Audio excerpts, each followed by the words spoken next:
No, no. No. We No. wait. Okay. I thought I am late to the meeting, so that's why. No, that's Anyhow. fine. He was saying that we will proceed with the MC Okay. rather Yeah, than you. Thank you. Yeah. Thank you. Okay.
Okay, Assalamualaikum warahmatullahi wabarakatuh.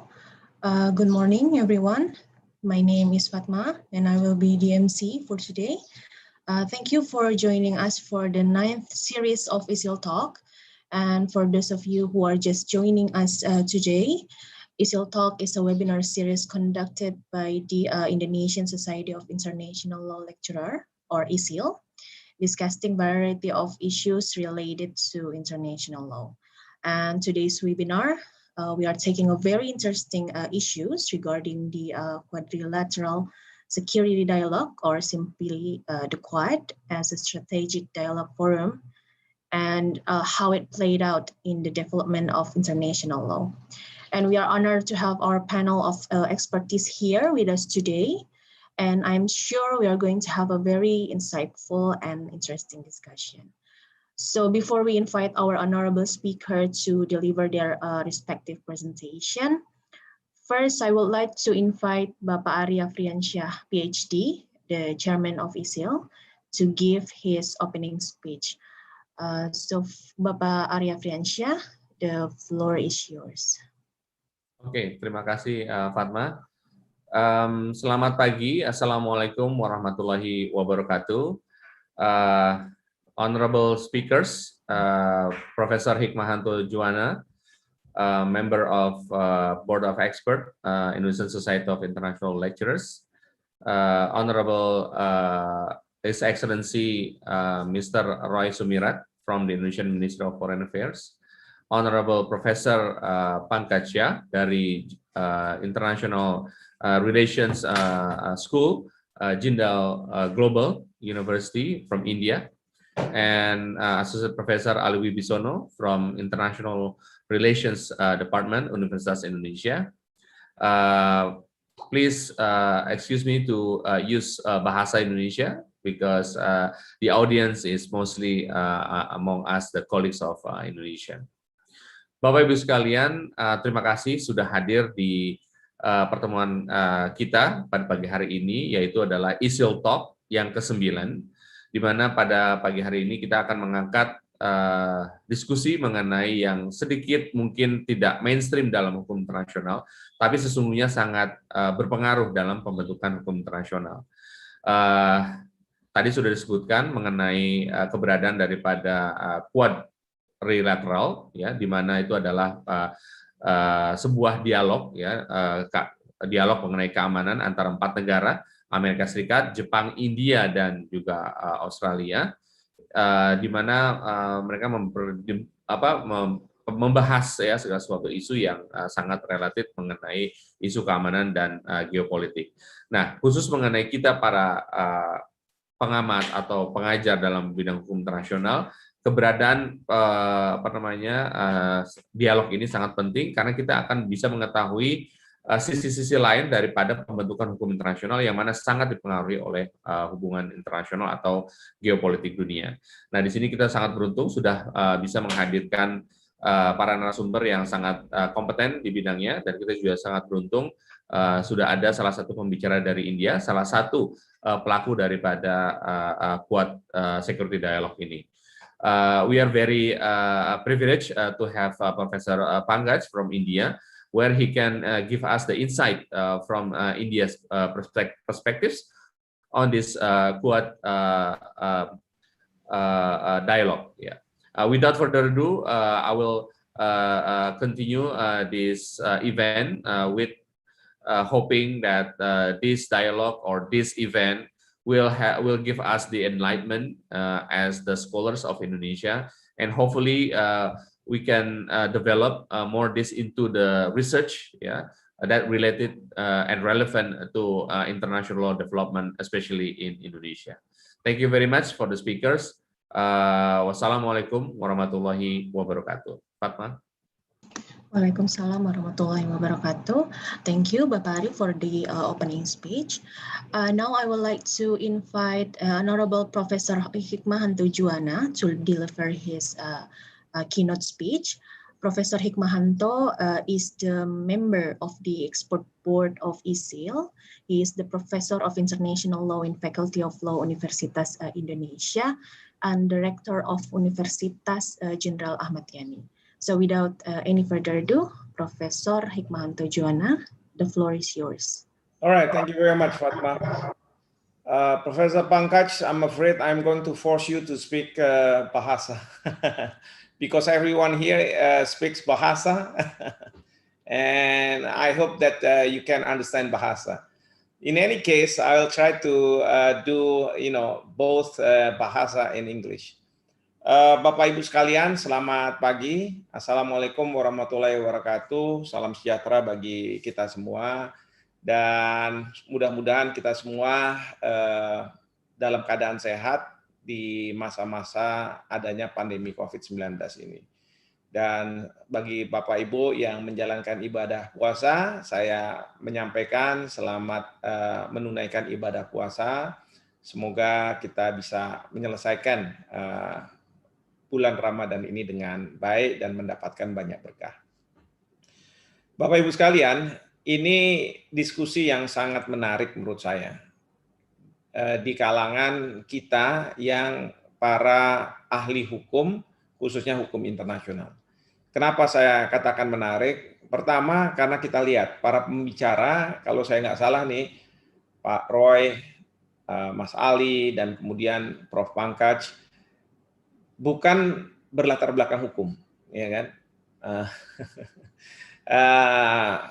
Kita ingin mendengar sebenarnya sesuatu yang sebenarnya sangat relevan untuk kita di bidang hukum, tetapi kita tidak familiar dengan masalah yang akan dibahas, gitu ya. Tidak familiarnya dalam pengertian begini, karena ini lebih banyak berkaitan dengan hubungan internasional, politik internasional. Tentu kalau kita bicara hukum, kita tidak mungkin terlepas dari masalah yang membuat hukum itu bekerja. Ya, kalau kita dalam konteks hukum nasional, ya kita tahu hukum, tetapi kan secara sosiologisnya bagaimana masyarakat. Tidak mungkin hukum di Amerika diadopsi masuk ke Indonesia, begitu saja direplikasi, karena masyarakat Amerika dengan masyarakat Indonesia berbeda. Disitulah kemudian banyak permasalahan-permasalahan yang kita hadapi ketika kita melihat hukum nasional, di mana kita mengambil dari negara lain, lalu kita bertanya, kalau di negara lain tidak masalah, kenapa di Indonesia bermasalah? Karena kecenderungan bagi kita yang orang hukum memikir masalah hukum saja, tidak memikirkan mengenai masalah konteks di mana hukum itu berjalan. Demikian juga kalau kita bicara hukum internasional. Kita sebagai ahli hukum yang berkaitan dengan hukum internasional ini seringkali melupakan bahwa ada konteks di mana hukum internasional itu beroperasi, yaitu hubungan antar negara, politik internasional. Itu yang seringkali kita mencoba untuk mengalienasi gitu ya, mengasingkan. Jadi seolah-olah kita bicara masalah hukum. Nah, tentu ini tidak bisa. Dan sudah banyak para sarjana yang berkaitan dengan hukum hanya melihat hukum internasional. Ya, disinilah buku-buku seperti Morgenthau, ya, Introduction to International Law, yang dia melihatnya dari perspektif hubungan internasional, bagaimana hukum itu hidup. Bahkan saya pun dianggap sebagai orang yang tidak sangat strict terhadap masalah hukum, ya, tidak bicara soal normanya saja, tetapi juga bagaimana kaitannya dengan masalah hubungan internasional. Alhamdulillah banyak yang mengapresiasi, meskipun kalau dari kalangan ahli hukum internasional, saya ini dianggap sebagai orang yang murtad gitu. Dan terlihat bahwa kalau di Indonesia, di media nasional, saya sekarang ini dianggap bukan ahli hukum internasional, tapi ahli hubungan internasional. Padahal saya tidak seperti Pak Ali, tidak seperti Pak Roy yang mungkin belajar hubungan internasional, ya. Nah, Bapak Ibu sekalian, jadi pengurus ISIL kali ini sangat tepat memberikan kita wawasan berkaitan dengan bagaimana interaksi atau interplay antara hubungan internasional dan hukum internasional. Dengan mengambil sampel kasus yang berkaitan dengan Quad atau quadrilateral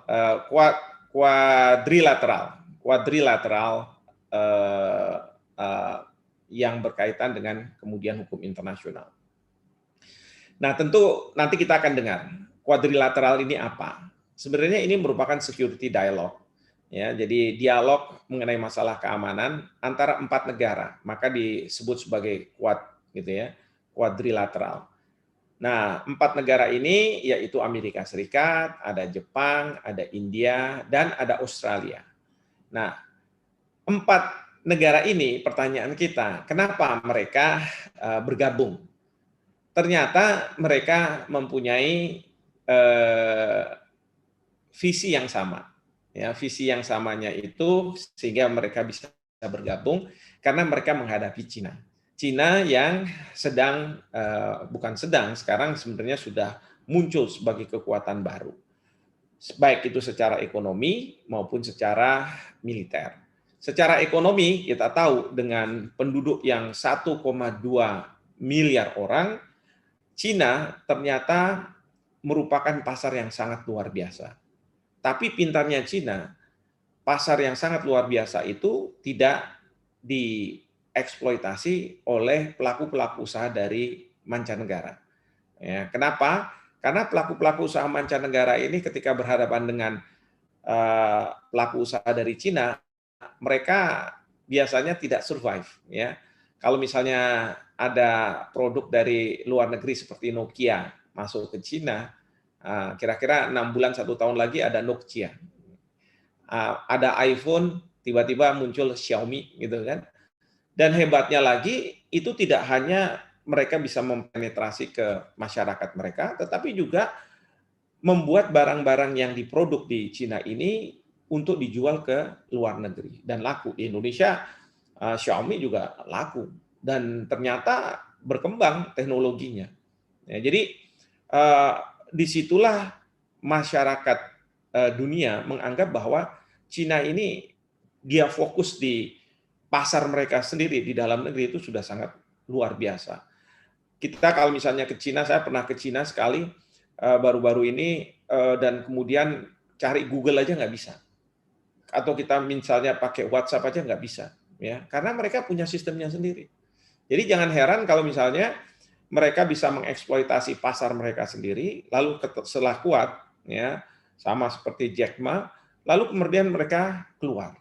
Ya. TikTok misalnya, udah yang gampang aja seperti itu.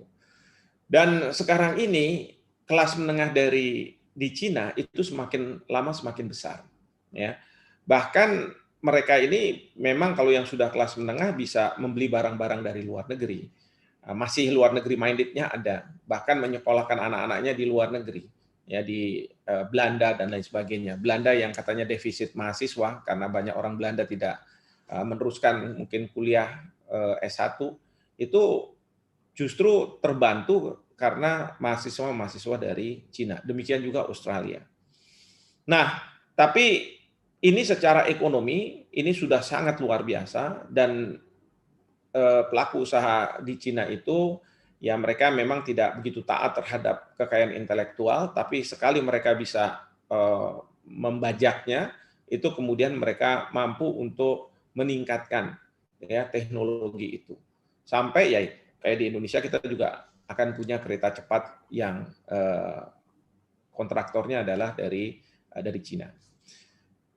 Lalu Cina juga tahu bahwa mereka tidak akan survive dengan ekonomi di dalam negeri. Oleh karena itu mereka membuat jaringan yang mungkin kita kenal sebagai BRI, ya, Belt Road Initiative, yang intinya adalah bagaimana memudahkan produk-produk asal Cina ini bisa terpenetrasi ke banyak negara.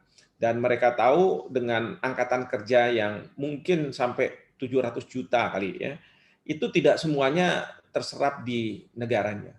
Oleh karena itu pemerintah Cina dengan menggunakan instrumen pemberian hutang kepada banyak negara, mereka bisa membuat banyak negara pinjam, tapi dengan catatan mereka harus menerima para tenaga kerja dari Cina. Ingat, kalau misalnya sampai mereka tidak mendapat pekerjaan, bukannya tidak mungkin rakyat akan berontak, dan ini akan bisa menjadi permasalahan bagi pemerintah Cina. Nah, oleh karena itu mereka kita tahu sangat agresif, ya, termasuk juga di Indonesia. Yang kalau di Indonesia katanya pekerja kasar harus dari Indonesia, atau pekerja asal luar negeri itu harus bisa berbahasa Indonesia, itu sekarang semua sudah dihilangkan, sudah nggak ada ketentuan-ketentuan seperti itu. Itu menunjukkan bahwa ada kekuatan di situ. Dan kemudian kita lihat bahwa Cina dia tidak takut dengan misalnya WTO ini secara ekonomi. Ya, buktinya ketika Trump menaikkan tarif untuk barang-barang asal Cina karena kekhawatiran Trump banyak lapangan pekerja di Amerika yang hilang karena banyak produsen-produsen Amerika yang membuka pabriknya di Cina. Lalu kemudian dia menaikkan tarif, itu pemerintah Cina juga tidak sungkan-sungkan, dia naikkan tarif. Akhirnya terjadi perang tarif. Kalau misalnya itu antara Indonesia dengan Cina atau Indonesia dengan Amerika, maka penyelesaiannya di WTO. Tapi dua negara ini seolah-olah mendisregard apa yang disebut sebagai WTO. Jadi nggak perlu itu WTO.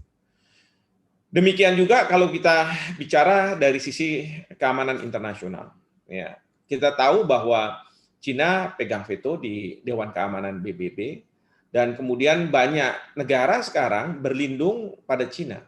Ya, seperti kasus Myanmar, walaupun Myanmar tidak berlindung dalam artian bahwa minta pertolongan dari Cina, tetapi dengan Cina mengatakan bahwa apa yang terjadi di Myanmar itu adalah urusan domestik dan urusan dalam negeri Myanmar, itu sudah cukup, ya. Karena dengan demikian Cina tidak akan memberikan sanksi kepada Myanmar.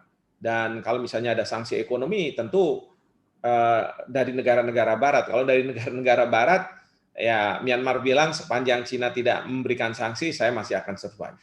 Nah, dalam konteks seperti itu, dari segi keamanan memang luar biasa, ya, Cina. Lalu kemudian juga kita tahu bahwa dari segi militer, mereka sudah mampu untuk mengembangkan militer mereka yang memang sejak awal sudah kuat, tetapi mungkin peralatan-peralatannya masih yang lama, tapi sekarang sudah dimodernisir. Dan kita tahu Amerika Serikat mempunyai kekhawatiran yang besar. Ya, kalau misalnya kita lihat isu di Laut Cina Selatan, itu kekhawatiran Amerika Serikat sangat luar biasa. Sementara Amerika Serikat sendiri itu tidak punya uang sebagaimana ketika tahun 70-80-an ketika menghadapi Uni Soviet.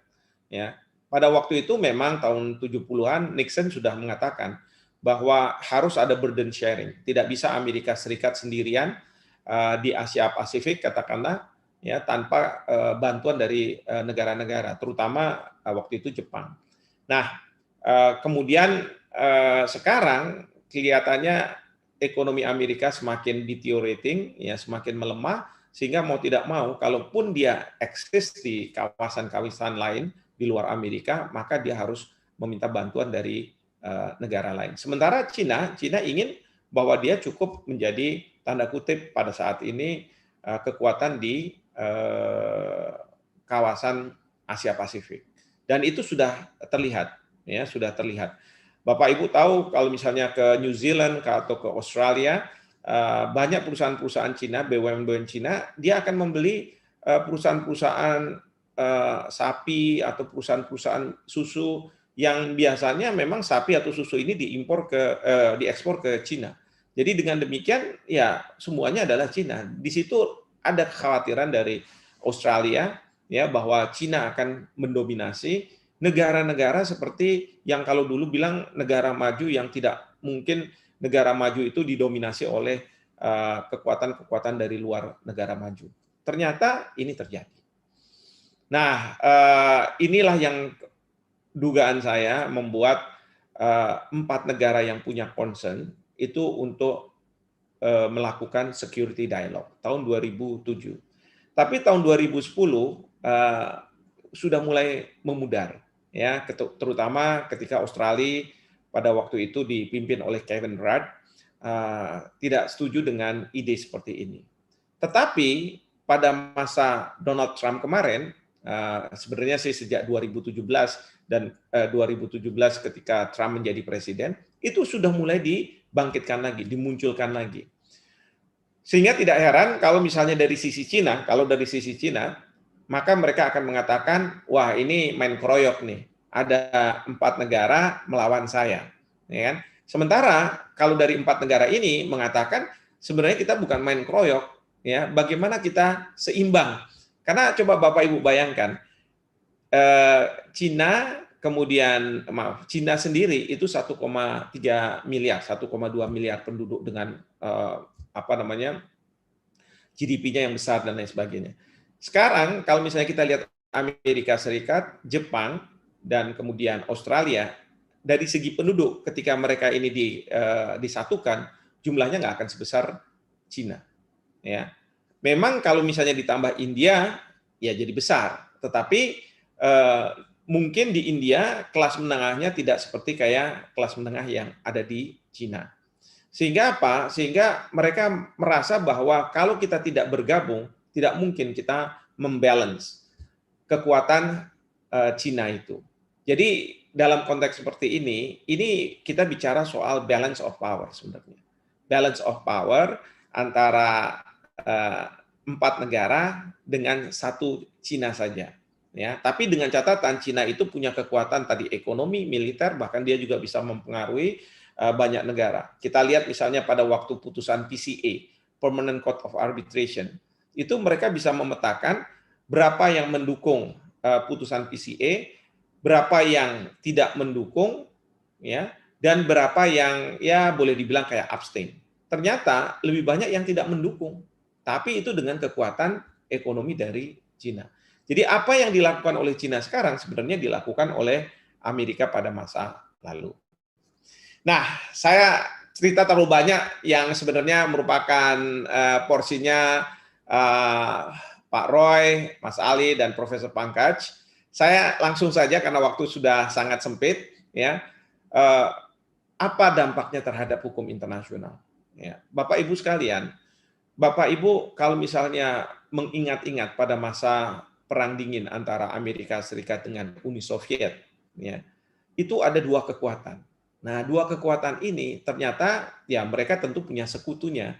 Mereka bisa menentukan apa yang harus menjadi aturan itu. Ya, kalau saya dulu waktu pengukuhan guru besar, saya mengungkap teori yang disebut sebagai critical legal studies. Intinya adalah law is politics. Hukum adalah politik. Jadi kalau misalnya di Indonesia parlemennya mayoritas PDIP, harusnya undang-undangnya warnanya merah. Kalau misalnya nanti Partai Demokrat yang menang, makanya warna biru. Tapi kalau misalnya PKS yang menang, nanti undang-undangnya akan berwarna putih. Nah, dalam konteks hukum internasional, saya mencoba melihat antara negara maju dengan negara berkembang. Bagaimana warna dari hukum internasional sebenarnya lebih terdominasi dengan warna negara maju. Ya, ide-ide, teori-teori, prinsip-prinsip yang ada di negara maju. Tetapi kemudian setelah negara berkembang ini punya banyak negara, banyak yang bermunculan karena setelah penjajahan, maka negara berkembang menghendaki agar hukum internasional juga memunculkan values yang ada di banyak negara berkembang, ya. Dan itu bisa kita lihat di dalam UNCLOS bagaimana first come first serve. Kalau misalnya di laut lepas itu berlaku prinsip itu, tapi oleh negara berkembang diminta bahwa itu harusnya menjadi common heritage of all mankind. Nah, dalam konteks perang dingin antara Amerika Serikat dengan Uni Soviet ketika itu, juga kita tahu. Misalnya ICCPR, International Covenant on Civil and Political Rights, itu dimunculkan oleh Amerika Serikat dan sekutu-sekutunya. Tetapi berkaitan dengan Economic and Social Rights, International Covenant on Economic and Social Rights, itu dimunculkan oleh negara-negara blok timur Uni Soviet. Ya. Nah, pertanyaan bagi kita adalah, kalau misalnya Quad ini dan kemudian Cina akan menjadi dua kekuatan baru, pertanyaannya bagaimana hukum internasional? Bagaimana hukum internasional akan terbentuk? Apakah nanti nilai-nilai yang ada di katakanlah Quad yang selalu mengedepankan mengenai masalah freedom, mengenai masalah demokrasi, nilai-nilai seperti itu, atau Cina? Ya, tentu kalau misalnya kita lihat Cina, mereka ini sangat jauh dari demokrasi. Tapi ingat, Cina bisa membuktikan kepada dunia, tanpa demokrasi, negara itu bisa makmur, rakyat itu bisa tenang, rakyat itu bisa makan, tanpa demokrasi. Ya.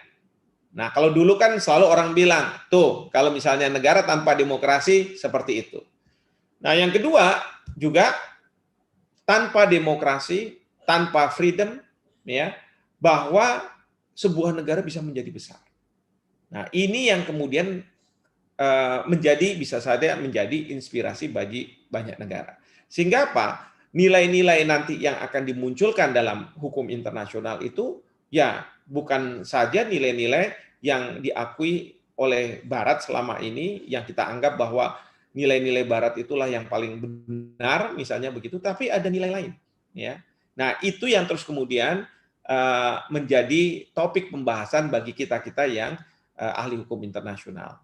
Tapi Bapak Ibu sekalian, sebagai ahli hukum internasional, ada baiknya kita mendengarkan ahli-ahli hubungan internasional untuk membicarakan masalah ini, lalu nanti Bapak Ibu tinggal menerjemahkan, ya, di bidang hukum internasional Bapak Ibu sekalian, misalnya apakah di isu laut, di isu udara, atau di isu perekonomian, itu nanti seperti apa. Ya, jadi diskusi kita kali ini merupakan masukan bagi kita sebagai ahli hukum terkait dengan masalah hubungan internasional. Saya rasa itu, Bapak Ibu sekalian, yang bisa saya sampaikan dalam kesempatan ini. Mohon maaf kalau saya mengambil terlalu banyak waktu, lebih dari 5 menit ini dari yang disediakan. Tapi mudah-mudahan bisa memberikan guidance bagi kita pentingnya diskusi kita kali ini. Demikian, terima kasih. Wabillahi taufiq wal hidayah. Wassalamualaikum warahmatullahi wabarakatuh.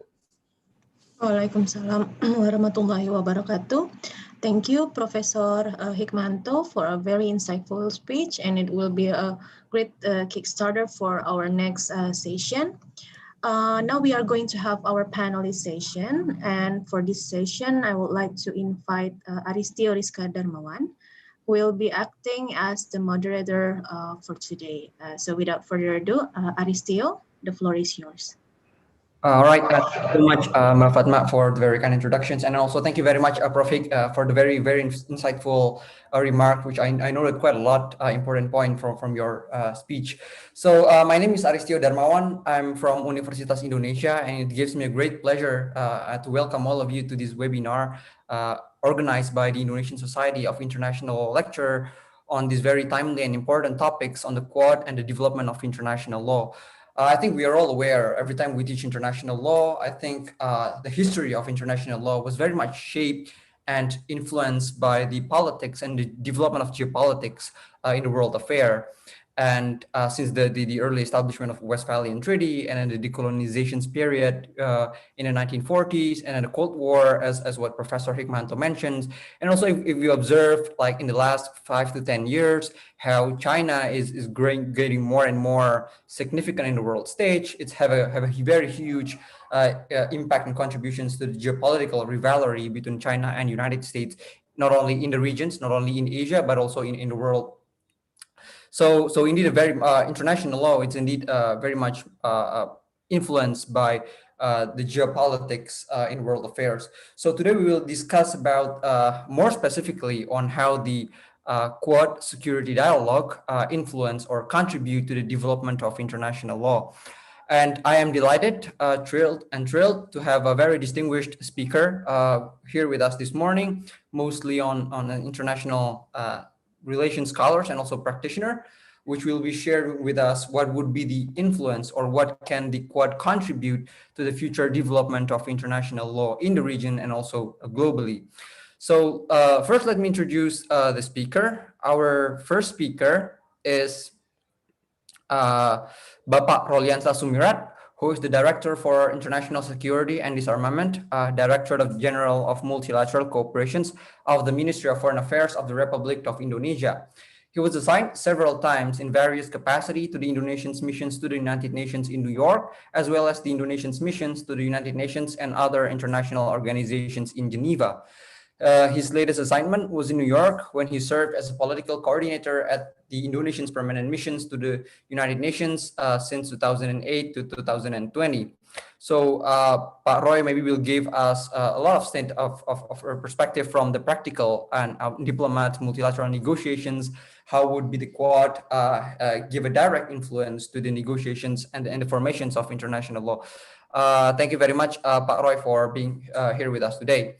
Our second speaker would be Professor Pankaj Jha, who is a senior professor at the Jindal School of International Affairs. He is also the editor-in-chief of the GSIA Journal. He had worked as the deputy director with the National Security Secretariat and was closely associated with the national security apparatus in India. He worked as fellow with the Indian Council of World Affairs for 3 years and associate fellow with the Institute of Defense Studies Analysis for 6 years. Professor Jha has written extensively on the topics of Indo-Pacific and also security in the region. So we are very glad to have you here, Professor Pankaj.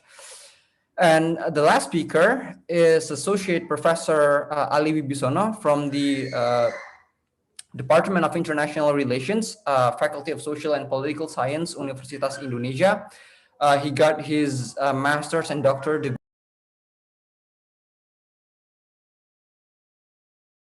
University of Nottingham, and he has also attended the executive course on advanced security cooperations in the Asia Pacific at the Asia Pacific Center for Security Studies in the United States. Pak Ali also has written a lot of a list of publications regarding security issues in ASEAN and security cooperations in the region. So we are very glad to have you here, Professor Ali. So let's start by Professor Pak Roy Sumirat. Maybe please enlighten us with the practical views of diplomats and negotiations. How can the Quad contribute to the development of international law? Pak Roy, maybe you can present your presentations not more than 25 minutes, Pak. So the floor is yours, Pak. Thank you very much, Aristio, as the moderator. Good morning, good afternoon, or even good evening, colleagues, because I assume that practically during this particular new normal situation, we really cannot assume whether we are only staying in 1 or 2 time zone only. So I just don't want to take a risk by also saying a good evening for those of you who may be staying in the evening part of the world.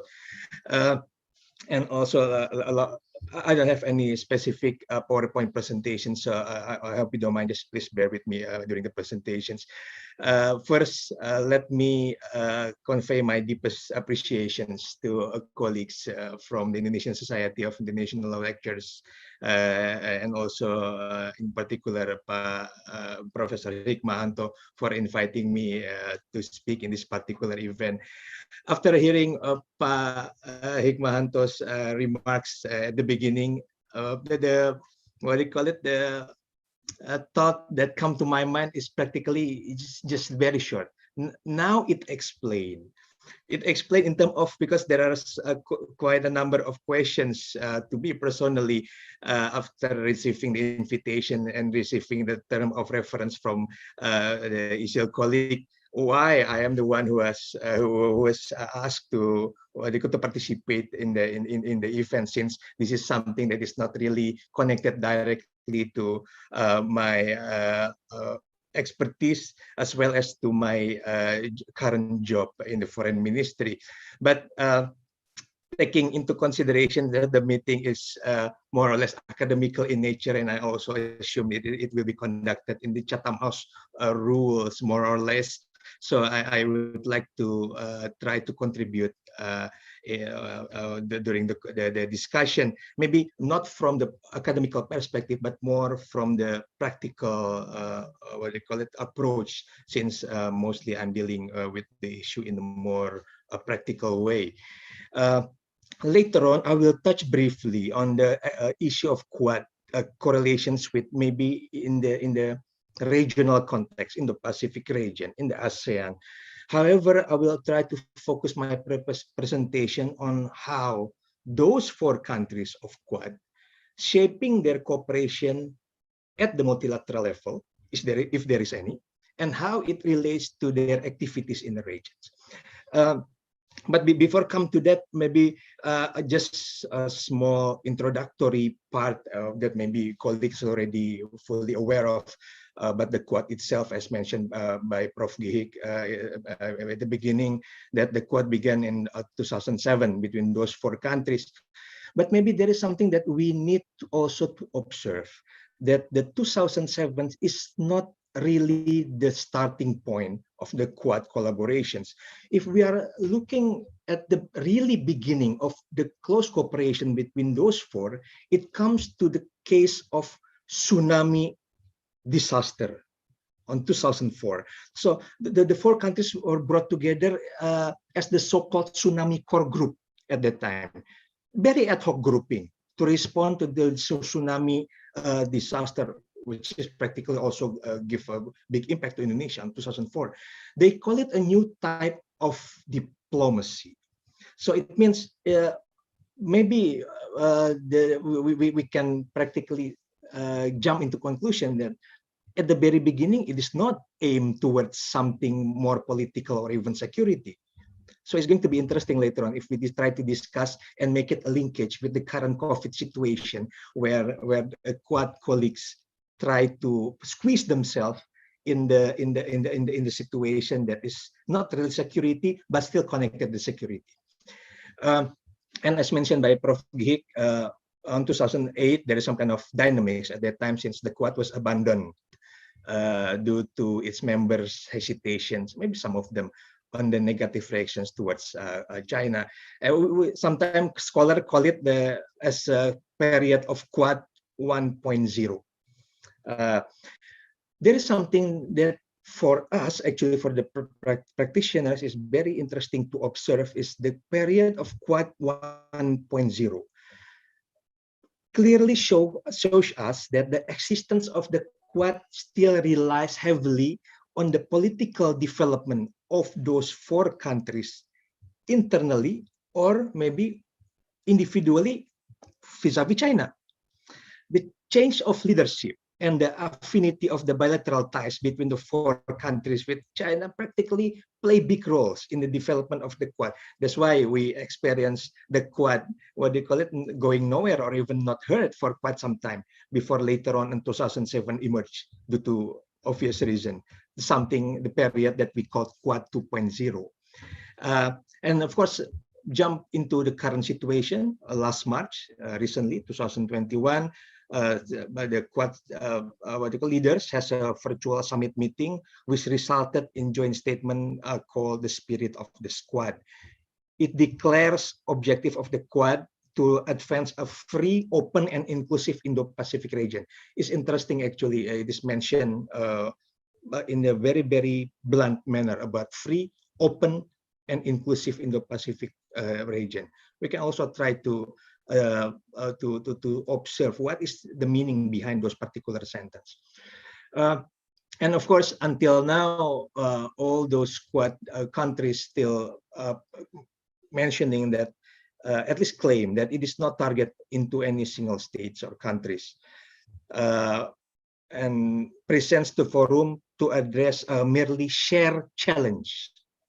Although maybe speaking from the day-to-day basis, maybe we only can say, why bother denying something that is obvious? But again, it's also decisions, whether they are going to put up their posture in a more frontal way or not. So now, let me move ahead with regard to the multilateral level. As I mentioned, the Quad existing framework relies heavily at the regional perspective, especially in Indo-Pacific. And it begs us a question, actually, whether to what extent the Quad will establish their common position beyond the regional level, and would the cooperation be extended to the multilateral issues, or even vice versa? So in this case, it's always better for us to checking again their multilateral posture, in particular in the United Nations framework, and from there we can try to see whether there is some kind of direct correlations with their overall activities, behavior, or intention in the region. So up to now, of course, the four countries of Quad do not have formal common positions towards any issues in multilateral level. They never put some kind of background, a big heading in the UN mentioned the Quad position in this one as follows. No, there is no such thing like that so far, at least to my recollections. However, they play active roles in the discussions of international peace and security issues in the United Nations. The four countries, I mean, just to give you a small background, of course, have been involved in the UN Security Council as the main body in the UN dealing with the international peace and security. US, for sure, is the permanent member of the council with the veto power. India is currently, starting this year, is assuming another role of non-permanent member. And India is already in the member of the non-permanent member of council for 8 times, twice more compared to Indonesia. Indonesia is only becoming the member of the non-permanent 4th time. Japan, interesting. Japan has served as non-permanent member more frequent than any other countries, 11 times. Even there is some kind of saying in the United Nations, Japan is already becoming the permanent member of the UN Security Council. They only try to be democratic and very nice to everybody and just lending their seat to other colleagues. And even maybe small notes that during 2007, 2008, when Indonesia becoming the member of non-permanent member for the 3rd time, at that time, we replaced Japan, but later on, after that, we directly replaced by Japan again. So it's just like practically a Japan colleague taking their permanent seat there. But it means something. We can discuss later on. Australia also served in the UN Security Council 5 times. The last time is 2013, 2014. So they are not a new member, new player in this particular fora of UN framework international security side. They are also very active in the UN Security Council reform issue, although from maybe a slightly different side.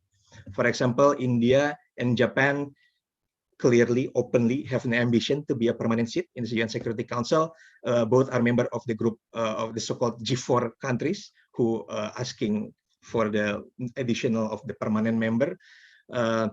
They are currently pushing for the so-called text-based negotiation. And then Australia, maybe a little bit different. Australia is not a member of any grouping during the discussion on the UN Security Council reform, but has a long supported an expansions of the UN Security Council membership, both for the permanent and the non-permanent, more or less the same like Indonesia. Let's test another issue when we are talking about their posture in the multilateral forum. UN peacekeeping operations, the one that we consider as a flagship of the UN Security Council, or flagship when we are talking about the UN pillars in establishing international peace and security.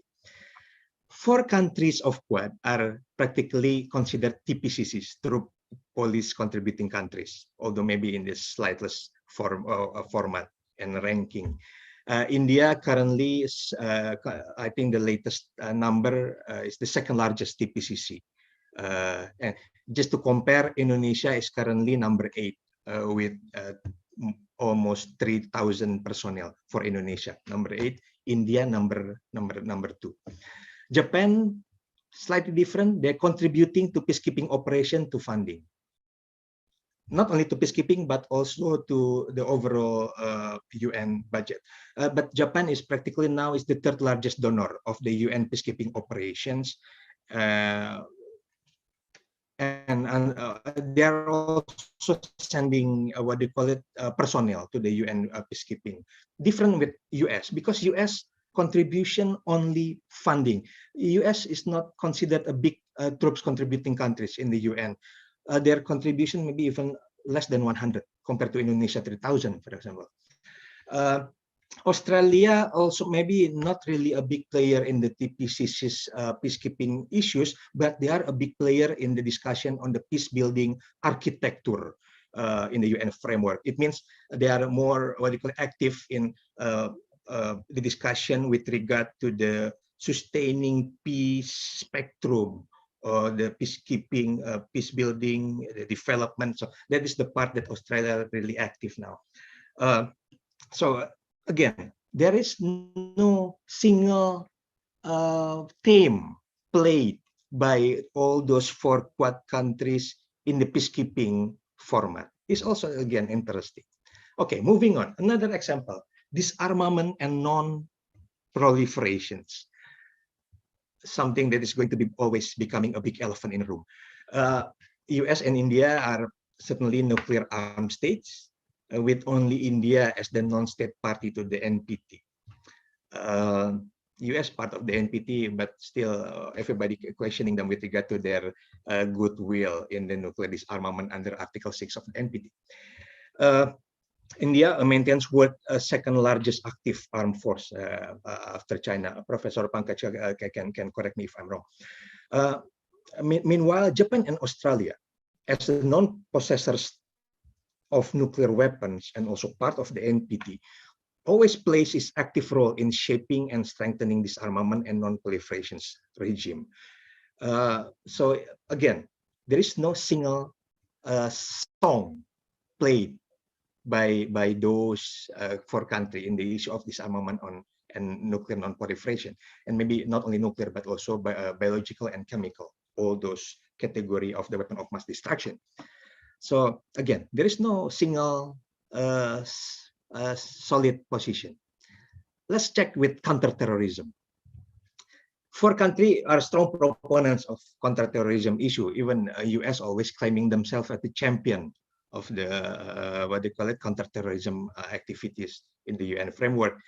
Although as Indonesia, if I may, I will try to question their champion status, since they are the one who practically put a veto to the draft resolution from Indonesia in the UN Security Council with regard to the counterterrorism issue last August.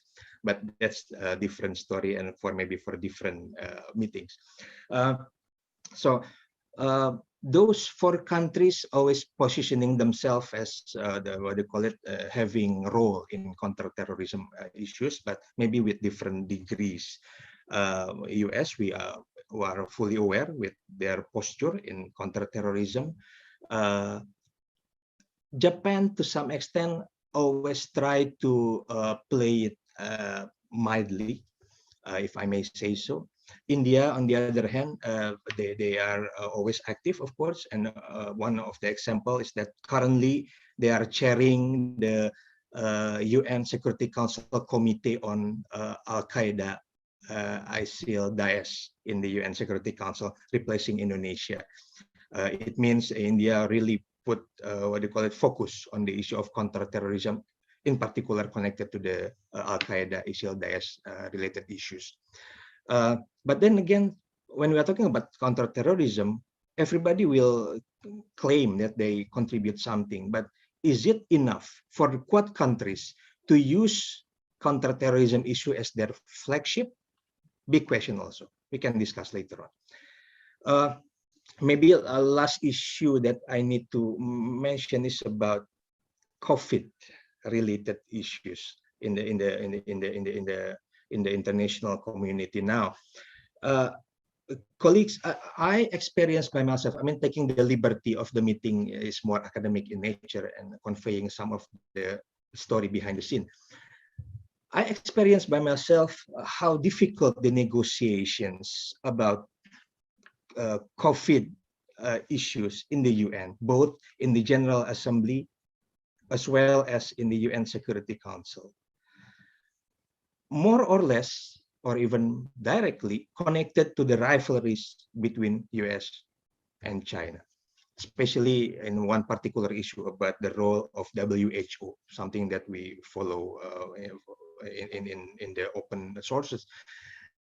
The problem is that up to now, UN Security Council only 2 times considering the issue of health as the issue threatening international peace and security.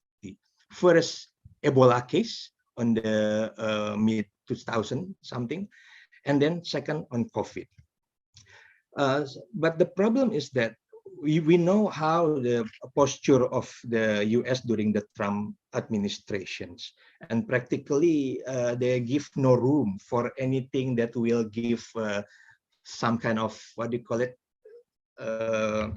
maybe room for maneuver, room that can be claimed by China as their role in combating COVID.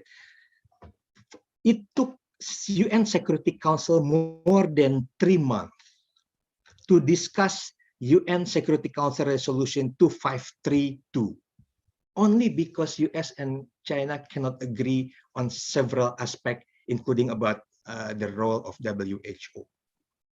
And actually, it is Indonesia behind the scene managed to bring them together, and finally we managed to adopt the resolution 2532 on July, I think, yeah, July 2020. So it means, again, the non-security issue of COVID, but it is already considered a threat to international peace and security, coming to the equations of the UN Security Council, and then becoming stuck because of the 2 big countries practically head-to-head to each other. So that's the true story. So, okay, now again, clear. That's only example. If I may summarize, with no common or joint positions, at least yet, the Quad can be seen as not so much as the tight alliance that seeks to enlist the support and cooperations of other states. I mean, the notion of the Quad Plus captured this well. I mean, since it is not restrict its membership to only 4 countries, maybe they're trying to bring some colleagues into the equations. So therefore, we should expect the Quad remains as an informal strategic forum at this particular stage that pursue further cooperation in various issues outlined in various strategical outlook, including ASEAN outlook on the Indo-Pacific. Therefore, for ASEAN countries, it is practically inevitable that a strengthened cooperation between ASEAN and Quad is needed. Strong cooperation and mutual trust between ASEAN and Quad are required to ensure that Southeast Asia region will not become a dangerous arena of great power competitions. I mean, for Indonesia itself, if I may, Indonesia always a strong believer that a neighbor knows best.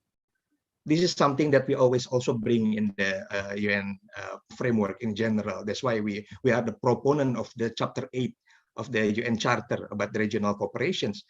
So neighbor knows best. And then when we are talking about Quad colleague, if they are going to mingle or to, let's say, to have some kind of interaction with issues in the neighbor, it's better for them to consult with countries in the region, because we are the one who knows better the condition or even maybe the root causes of some problem. So let me try to conclude with several, maybe I'm not really saying a conclusion, but just to sum up a little bit. Maybe the continued geopolitical dynamics in Indo-Pacific region and Indonesia interests, of course, to maintain ASEAN centrality in the region will require us to follow the development in the Quad. And that's why maybe later on colleagues, para dosen, can try to elaborate in their curricula and how to learn about the Quad in a more in-depth manner.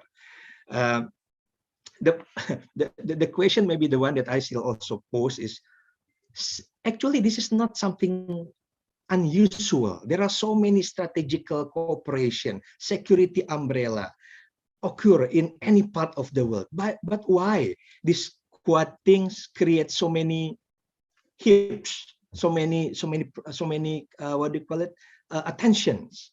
It's not really different with BRICS, maybe, for example, or even maybe in the small scale with MICTA, with Mexico, Indonesia, Korea, Turkey, and Australia. When we are talking about G20, we always call MICTA is G20 minus G8 minus BRICS. So it's the leftover. I will be condemned by my colleagues from the foreign ministry mentioning that. But anyway, so it's not something new actually. But why now it's becoming very big? I think the one that make a difference is because those four colleagues are practically considered big guys who are in a position to do more, who are in a position to do something big, and who are also perceived having similar goals in addressing their direct rivals, in this case, China. So I don't know, maybe we can try later on to see how Quad will play their card. I mean, taking the cue from March's joint statement, from 5 elements, 3 of the elements connected to their intention to handle COVID situation and helping the situation of COVID-related effect to the country in the region. But so far, to be honest, I didn't see anything coming big from them. Even China coming with the massive scale, with distribution of vaccine and everything. So this is something that is going to be interesting to see. I only have 1 minute for my conclusion. So again, for me, with all my I try to be brave here in front of the lecturers of international law studies. I say maybe this is not about laws. It is about real politics in play, not necessarily about creating new norms or laws, but it is a real politics. And as Prof. Gihik mentioned earlier, it's also about balance of power. But the problem, the balance of power itself now is perceived from different views. Who needs to be balanced actually? The one or the four? And this kind of thing that will always create dynamic later on, and it's going to be always interesting to observe, either from the perspective of practitioners or also from the academician. I thank you and give it back to you, Mas Aristide. Thank you very much, Pak Roy. I think it is very, very interesting presentations. I do take a lot of so much important notes here. You start by mentioning the initial establishment of Quad, which is not necessarily created in terms of like security dialogue or security cooperations, but more on like in response to the tsunami sites and et cetera, et cetera. So first, it's very interesting for me.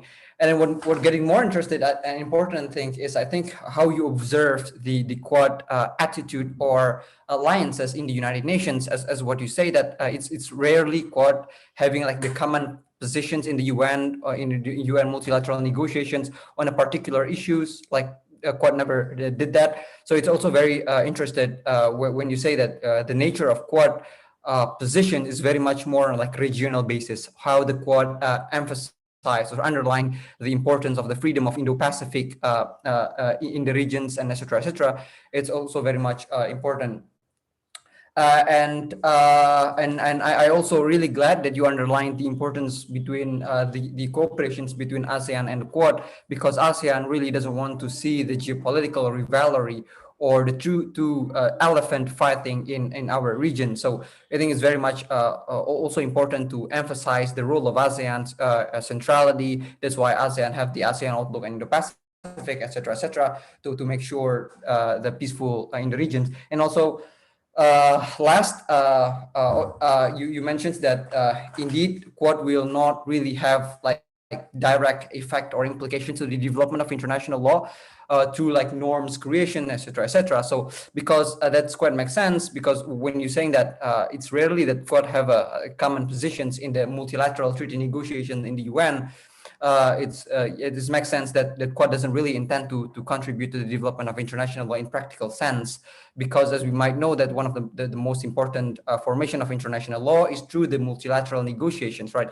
So when Quad doesn't really have the common positions, so it's I think I agree with you that it won't really Quad shape the formation of international law. I think we will continue more during the Q&A sessions, Pak Roy, but thank you very much for the very insightful presentations. So let's move on to our next speaker, Professor Pankaj Jha, who will be talking about how India maybe view the Quad. Will there be intentions by India or by Quad to shape international law to any form? So Professor Pankaj, the floor is yours. Maximum 25 minutes, Professor.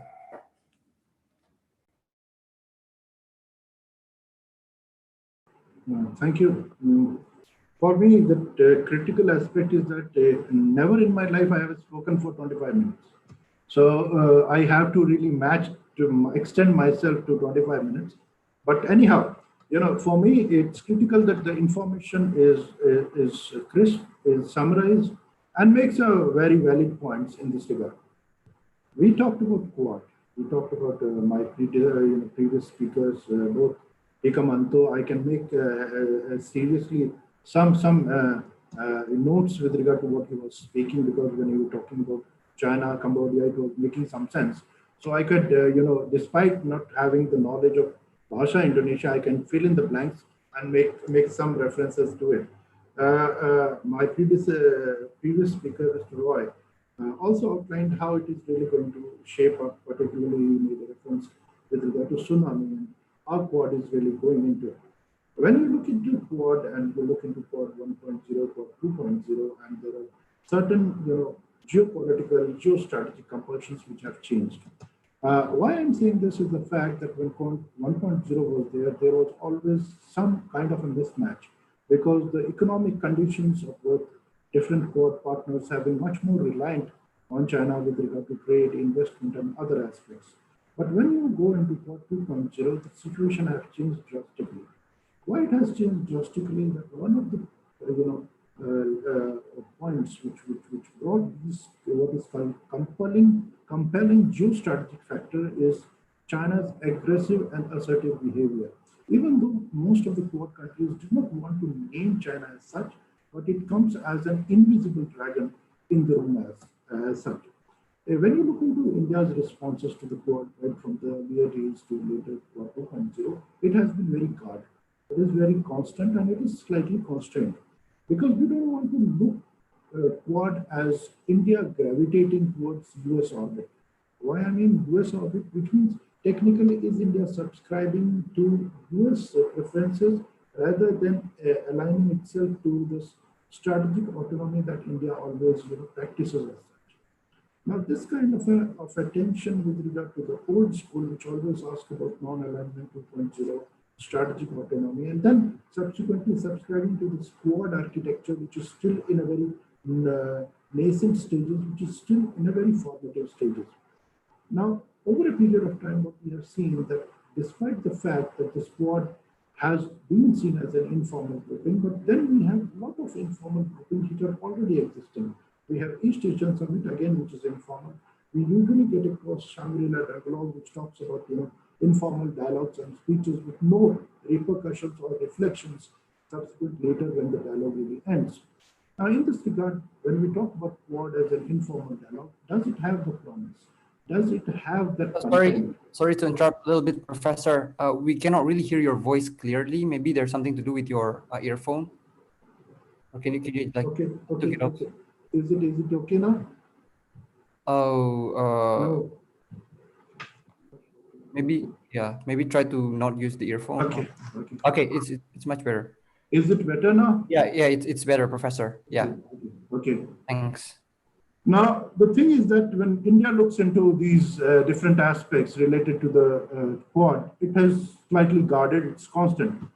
But whether Quad will give the promise, does have the potential, the potential to really provide some kind of a support system to the already, what is called a disturbed architecture. I would use the word disturbed architecture, where one country is deciding the course of action, be it the case of international law or be it the case of standard operating procedures, all in that case. Now, when you look into India's prognosis, right since the Obama time, then subsequently Trump, we have been more oftenly using Asia Pacific and Indian Ocean. So technically, when we subscribe to the word Indo-Pacific, we technically means extension of Indian Ocean, because Indian Ocean technically remains as the core pivot point for us for discussion and dialogue as such. Now, also, when you look into the Quad architecture and what exactly is the security dialogue which has been taken, the two dialogues which have been taken both at the level of foreign ministers and the summit meeting which was held in March 12, there has been a number of takeaways which we should really ponder about. First, there was a joint statement. The Quad summit have never released a joint statement, and when releasing a joint statement, which comprehensively means that the Quad is on the same page with regard to a number of issues, be it the freedom of navigation, be it the concert of democracies, be it the case of cooperating on technologies, and last but very critical, and which many people might really ignore it, is the cooperation on critical technologies. When you look into critical technologies, what kind of technologies are these Quad countries really looking into? These critical technologies are those futuristic technologies. What we are really looking for Quad, particularly in the maritime domain, and which will obviously decide that the international law should be seen from the point of view of the new architecture which is coming up. The things that we are really going to see in critical technologies is the underwater surveillance systems, underwater critical things which can monitor these movements, or even claiming certain underwater sea resources, which we have seen for a long time as such.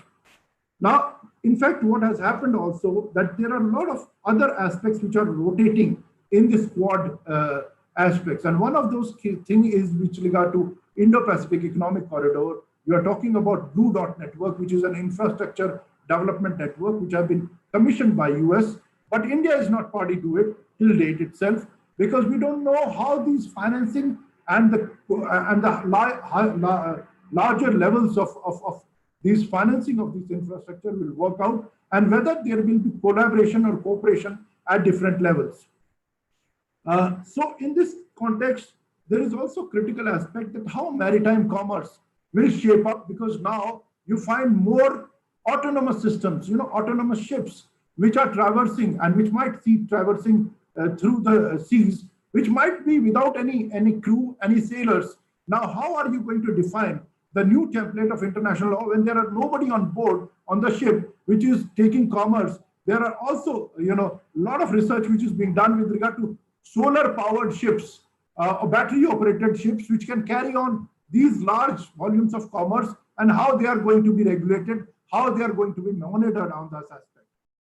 Also, when you look into these, focus areas, and thereby I bring in Indonesia into the whole architecture, that when you look into global maritime fulcrum, where you have 7 pillars, and when you look into Indo-Pacific Oceans initiatives, which is proposed by India, you will find synergies on the 4 of the items, because you also have 7 pillars, we also have 7 pillars. 4 of the items are same for both Indonesia and India. The 3 items where we differ is with regard to education, with regard to knowledge, and with regard to capacity building, where India has a different kind of view, different kind of take on it. Now, also you look into these synergies which are happening with those countries which are not part of Quad, but might very well become the part of the Quad Plus. Now, Quad Plus doesn't identify Indonesia as a partner, because still it acknowledges Vietnam, Korea, and New Zealand as it. But in one of the lectures which I gave in Australia, I said Indonesia is the legitimate stakeholder in this whole Quad Plus apparatus, because without Indonesia, many of the things will not go the way it is really envisaged for. Other aspect which is coming for is are we looking into Quad as a hub and spokes model? Again, going back to this hub and spokes model, where US used to be in the center and all the allies and the alliance partners be on the outer periphery. So are we looking into hub and spokes model, where the hub now comprises of the 4 Quad countries and the spokes comprise of different architectures which are evolving both in the Indian Ocean region, in the Indo-Pacific, in the larger Pacific Ocean, and how they will really gravitate, how will organize, how will secure this aspect of freedom of navigation, innocent passage, rightful uses of maritime resources, both underwater and at surface level, and how it is really going to pan out in near future. What I see, now this is critical for debate from the Indian point of view. What I see, there will be distributed stakes and distributed responsibilities. What kind of distributed stakes and distributed responsibilities I am talking about? The whole Indo-Pacific will be divided into 2 different forums. One forum which will be more of west of Indo-Pacific, which means west of Indonesia, and the second will be east of Indo-Pacific, which will be east of Indonesia, taking Indonesia as a main fulcrum of this whole Indo-Pacific architecture. The west of Pacific will comprise of those countries which have territories and stakes particularly in the Indian Ocean, which include Germany, France, UK, India, and the Quad architecture as such.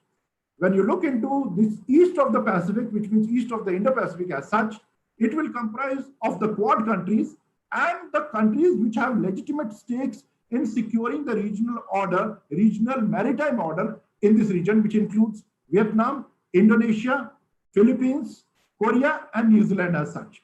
Now, these 2 different architectures will be conniving, will be cooperating at different levels, because in the end, it is the capabilities and capacities which are required at different level if Quad has to succeed.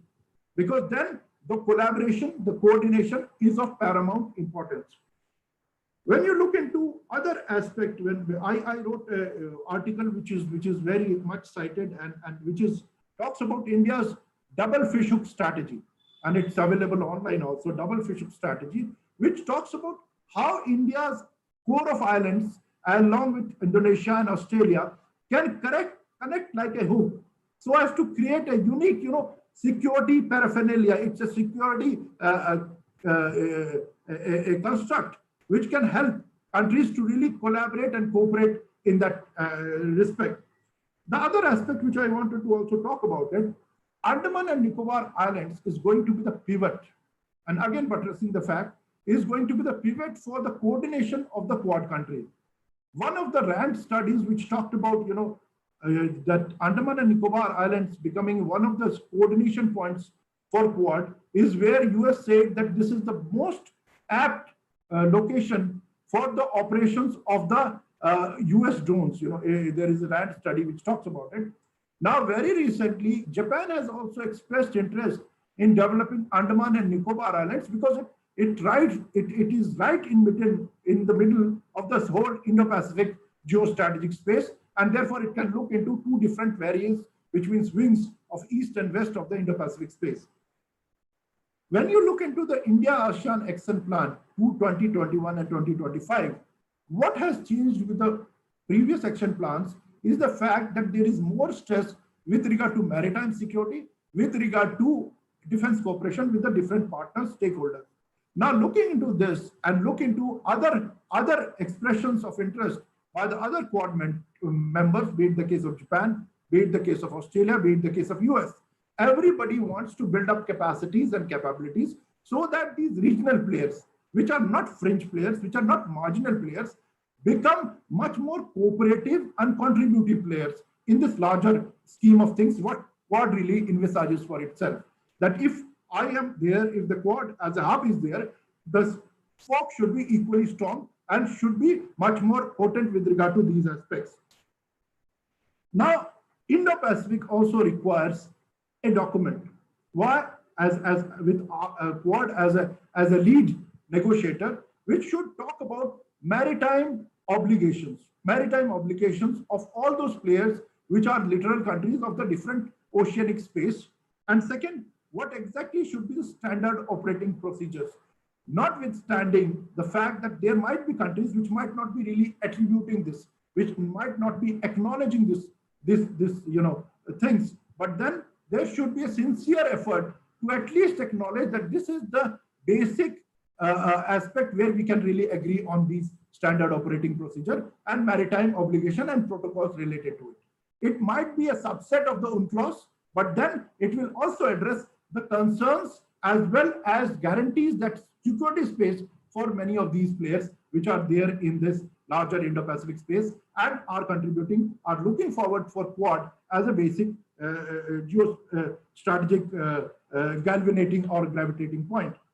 When you look into these Quad and when you look into this pronouncement, there are differences. There are differences whenever there is a statement with regard to Iran, whenever there are differences with regard to North Korea, because still Quad, if you look into US, it still feels that the Iran is a major challenge for Quad. India doesn't believe so. Japan and US look into North Korea as a critical challenge. India has its own, different kind of an relationship with North Korea, where it has engaged North Korea, although it really acknowledges the fact that North Korea's big side is a main culprit apart from China with regard to nuclear proliferation. Now, also, when you look into these vaccine diplomacy, which Mr. Roy also talked about it, India has also made a lot of vaccines which are given on a gratis basis to many countries, be it the Caribbean, be it the Africa, and all those things which are indigenous medicines. And I am also vaccinated by one of those medicines which was developed by India, Bharat Biotech. And I think it's a superb medicine because it's very cheap. It's barely $4 per vaccine, and it's very cheap from that point of view, especially from the developing countries. Now, also, when you look into the Quad, there are problems. And I want to highlight a few of them. Very recently, USS Paul Jones ventured into our exclusive economic zone without telling India that it is conducting certain kind of exercises. Now, this is alarming because India acknowledges that everybody has the freedom of navigation, and which is emphasized under Article 58. But then the question is that when you are navigating into the exclusive economic zone, then what should be your obligation towards the coastal state which owns that exclusive economic zone? Because you should have informed it. If you are completely using that ships and other vessels can be used, then there is a differentiation between civilian vessels and there is a differentiation between military vessels.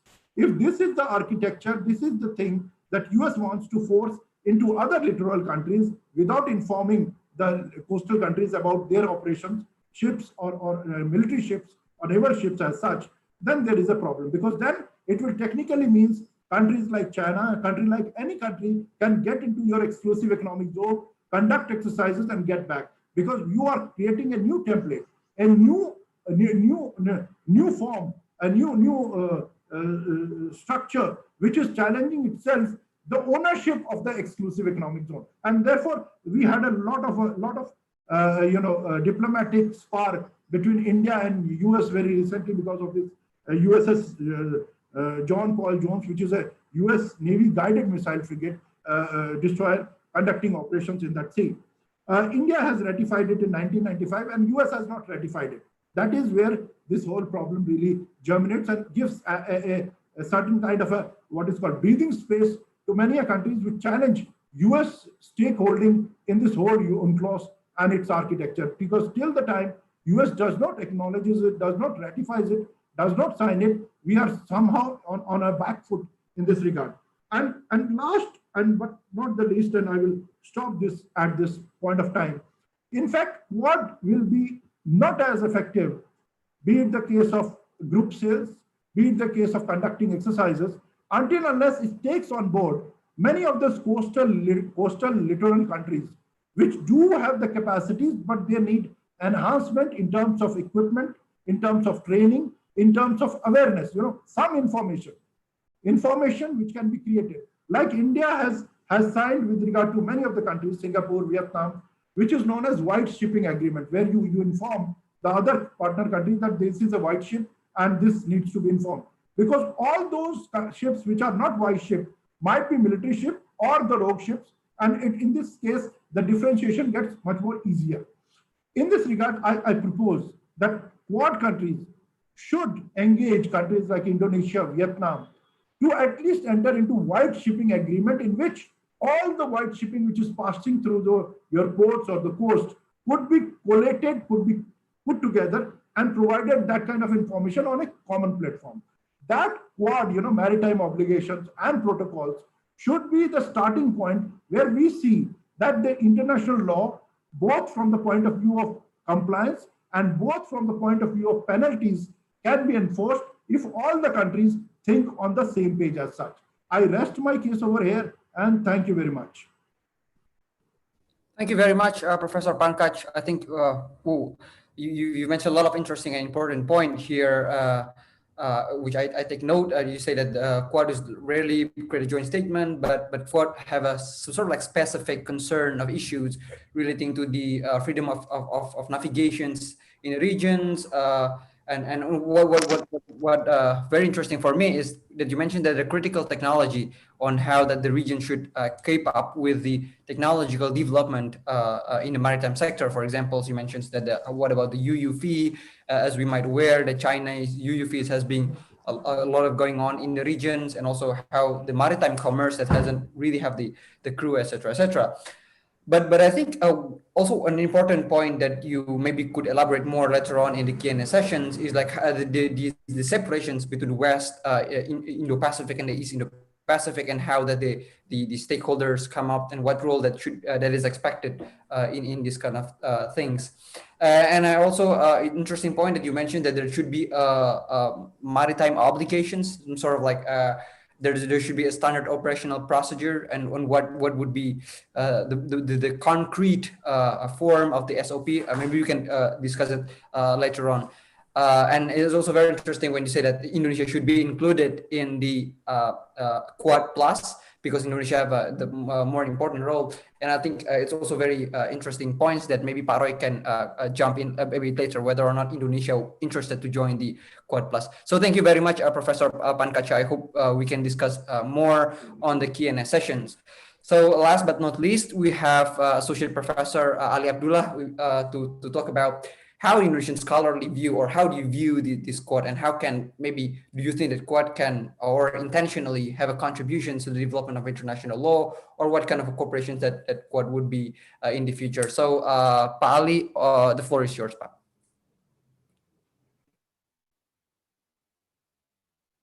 Thank you very much, Mas Aristio, and thank you also to ISO, International Society of International Law Lecturers. As part of International Relations Department, it's always nice to work with the faculty next door, the next door faculty, the neighboring faculty. Also, thank you, Prof. Hikmahanto, for inviting me. Prof. Hik is my former lecturer of international law. So I'm quite nervous here. I'm I hope I'm not too disappointing for him. So I have learned a lot from the previous speakers. Also, I apologize for this look because the broadband is down, so I have to use my phone. So it's not very catchy at the moment. I'm very sorry. When I look at the term of reference for this talk, it first mentions the spirit of the Quad. That is the joint statement produced by the first ever summit meeting of Quad leaders in March 2021.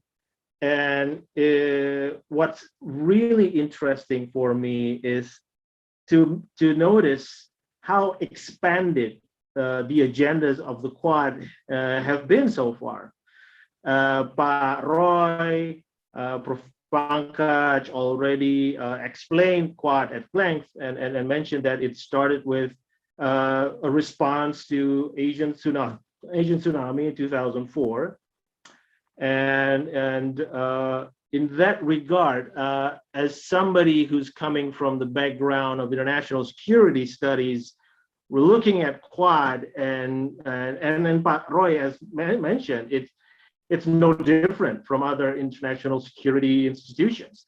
It's actually a kind of minilateral security forum, minilateral security cooperation, where 3 or 4 states congregate to discuss security issues. Now, what's interesting is that Quad is an ever-expanding security institution. Yeah, it started with the Asian tsunami, and then it became Quad 1, where somehow it undertook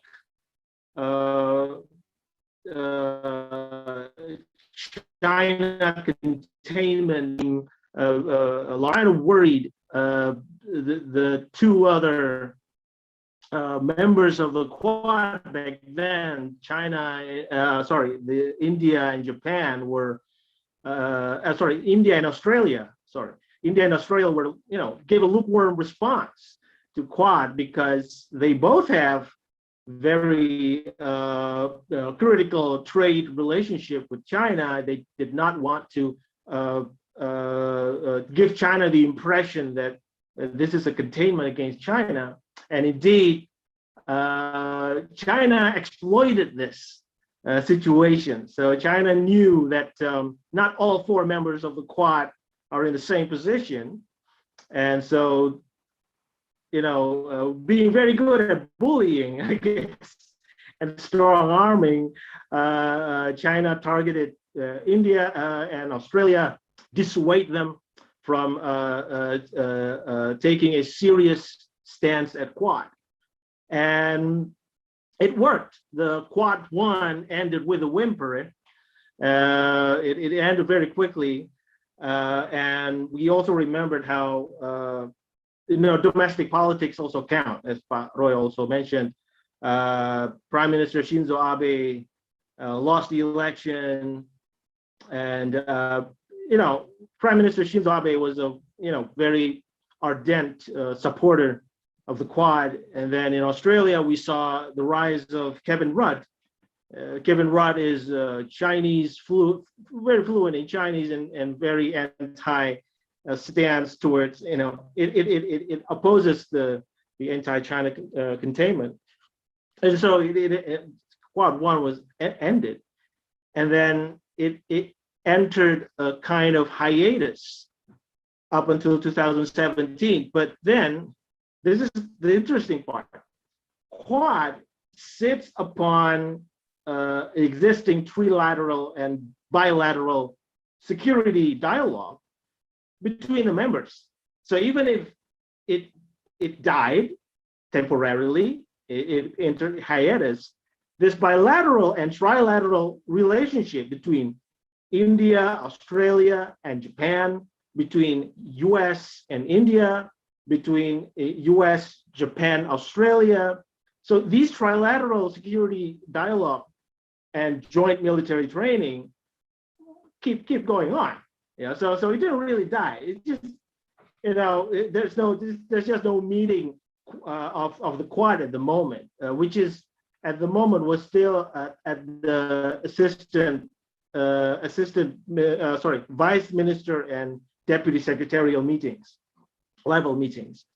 So and then we saw Quad in 2017 seems to be revived by the Trump administration, and at that time the agenda expanded. Not only that Quad discussed its traditional issues of maritime security, denuclearization of North Korea, but also, and probably this is because President Trump's favorite issue, it undertook the theme of private sector leveraging. It means that United States is now interested in investing in Indo-Pacific. I think in at the level of 130 million US dollars as a seed money in order to extract private sector investment in the area. So really, theme expanded into development finance and private sector invigoration. The security element is still there, and the security element is still quite aggressive towards China. It plans to strengthen alliances, and it plans to establish innovative military operation against China when it is possible. So when leaders of ASEAN were looking at this, they're worried because the expansion of Quad actually facilitates itself to be more aggressive towards China. Yeah, to be more confrontational, even than before, because before it was only on the military issue, and indeed, President Trump administration's objective at the moment was how to nullify, how to defeat China's competitiveness. So it's their objective.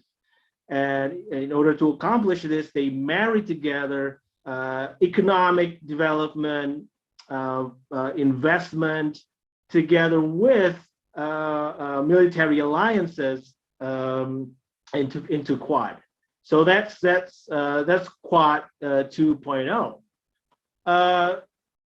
However, even back then in 2018 and 19, when Quad 2.0 was discussion took place in Singapore, for example, in June 2018, it already discussed other issues like development, connectivity, good governance, regional security, counterterrorism, non-proliferation, and then I think in Bangkok in May 2019, a Quad meeting discussed sustainable private sector-led development. Also, again, maritime security. This traditional issue comes up again. So what I'm saying is this: the Quad's agenda is expanding. It reaches into yes, economic development, investment, but also human security issues. Things like good governance. This is important for human security issues, and also non-traditional security, as Quad discussed counterterrorism.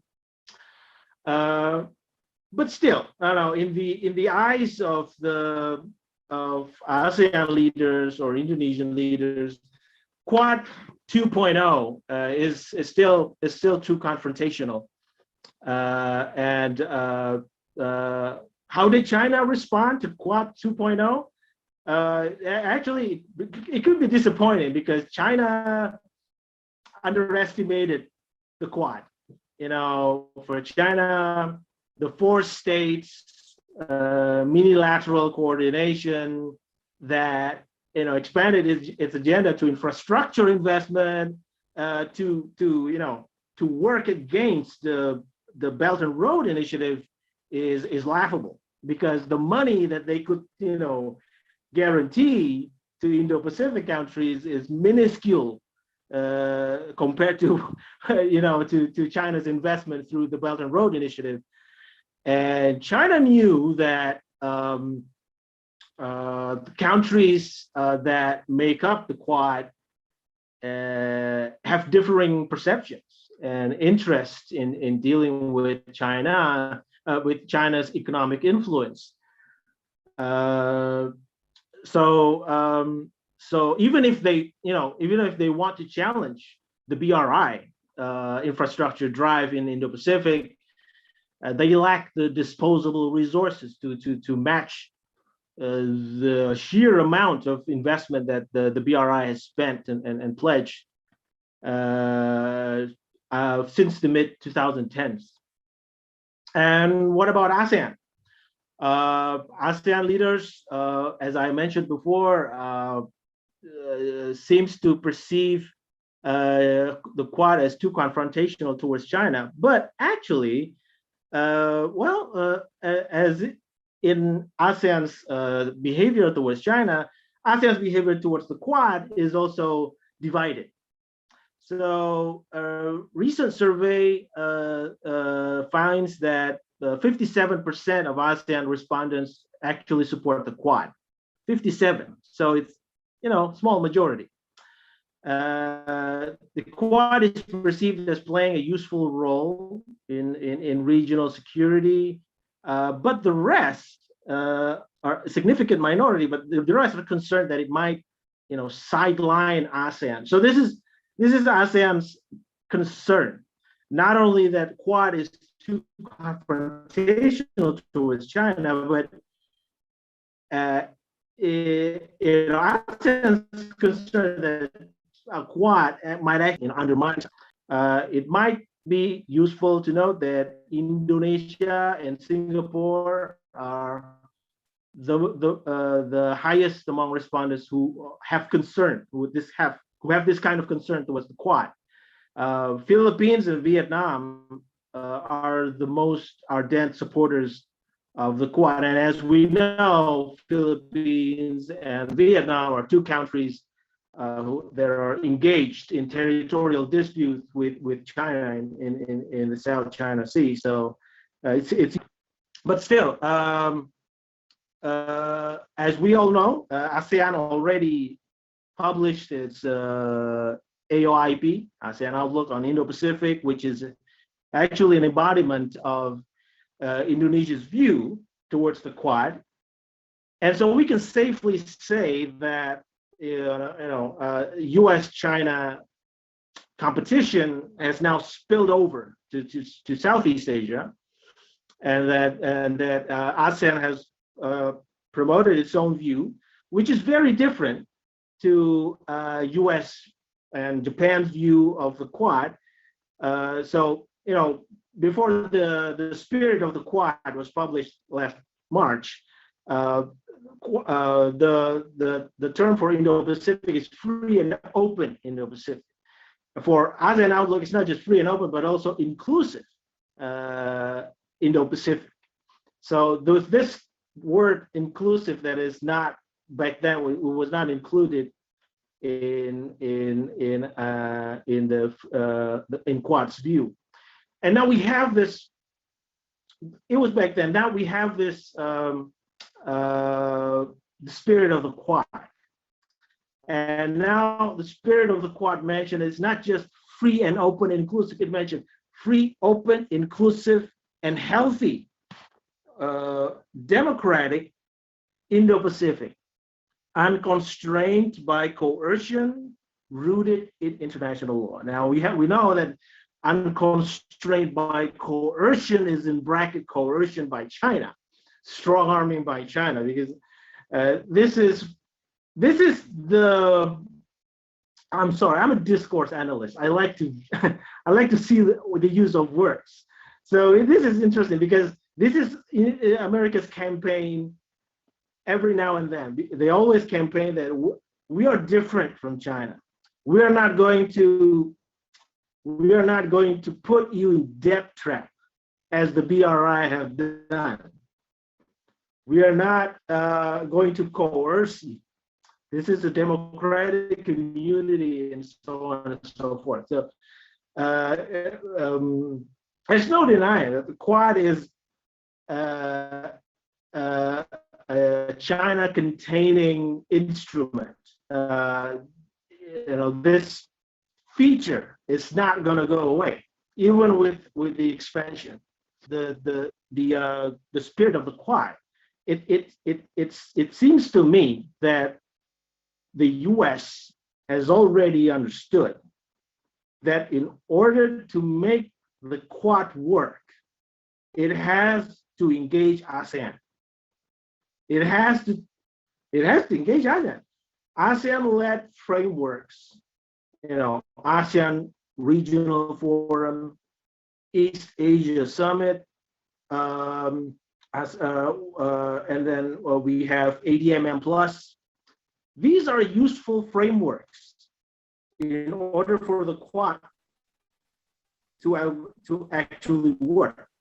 So through the spirit of the Quad, ASEAN centrality is recognized, and then perhaps in the near future, we're going to see explicit Quad agenda being discussed by ASEAN-centered institutions like ASEAN Regional Forum. The Quad itself is established on the side of ASEAN Regional Forum back in 2007, so it won't be so surprising. So my last point is this: how will the Quad be able to establish a cooperative regional order in Indo-Pacific? This is what Indonesia and ASEAN is aspiring for. A cooperative instead of the competitive, confrontational atmosphere in the region. This is what we want, cooperative. First of all, Quad has to expand its agenda. As I said before, it now includes COVID vaccine distribution, also climate change and critical technology. It's all good. So in essence, Quad has to be able to establish itself as a provider of public goods, security and welfare to the people of Indo-Pacific. It's already happening. The BRI at the moment is undergoing critical review in many states, in Malaysia, in Nepal, in Mozambique, in Zambia, in Sierra Leone, Maldives. Projects of the BRI are being reviewed or canceled altogether. We're talking about development of bridges, airports, and many other infrastructure development. So BRI is undergoing a critical moment, being criticized by a lot of its perceptions. And it is in those countries that Quad is starting to take on a foothold. It's probably and still negligible in terms of the money disbursement or investment. I'm not sure. I don't have the data yet. But but China's response could probably be a clue. Now, China is also reforming its BRI. So no longer that in states like Pakistan, for example, that leaders that are pro-China can be elected easily. This is no longer the case. China is now around in the same host country. So it's reforming, in a sense, reforming its BRI. So what I'm looking at is a confluence of initiatives, the confluence between Quad and BRI, where the two initiatives in Indo-Pacific. This might be the start of a cooperative arrangement in Indo-Pacific. I guess what's left is now the response from both China and the US in terms of their ownership to the rules-based order. The rules-based order is something that is ambiguous. I think for the US, rules-based order is standing on the tenets of respect for sovereignty, freedom from coercion, but also open markets. For Indonesia and ASEAN, rules-based order is something more tangible. It's something more critical, because without the rules-based order, what's left is a balance of power kind of world where preparation for military aggression is always the norm. We don't wish to live in that kind of world. However, we cannot deny that rules-based order is liberal and Western oriented. And when China says that this is the product of American hegemonism, we cannot deny it. And the embodiment of the rules-based order is the UNCLOS, the United Nations Convention on the Law of the Sea. That is the ultimate embodiment of rules-based order. It is practically, it is ratified by almost all countries. I think 145 countries at the moment. So it is the epitome of global law. Probably the epitome of global law that we have at the moment. But hear this: the United States is not part of it. The United States is not part of it, and China is transgressing it over and over again. Right? It's transgressing it over and over again. It emphasizes its historical rights, and based on those historical rights, it transgresses other states' EEZs. And so we have two major powers. We have two superpowers. One is not part of UNCLOS, and the other one is transgressing it. It is in this respect. It's not very hopeful for rules-based order, specifically for UNCLOS. But I guess outside the rules-based order, in terms of providing public goods for Indo-Pacific, we can have a chance of a more cooperative arrangement of the region. I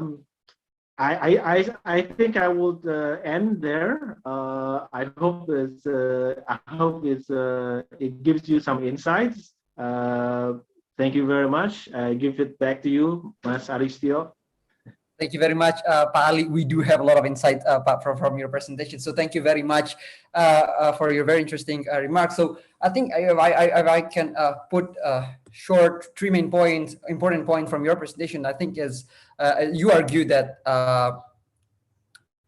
Quad is basically still a developing, right? It was started more on, not on security cooperations, but then it started to become the security dialogue. So we not yet still know where will Quad going in the future, whether or not it's getting more and more security form or not, right? So it's still very dynamic in nature. And then the second one, I think you also put a very interesting point on how the China view the Quad, right? How the China is not really taking Quad seriously and not really, I don't know, like Quad as a serious matter because like indeed, like China's investment in the regions is much more than what the Quad have.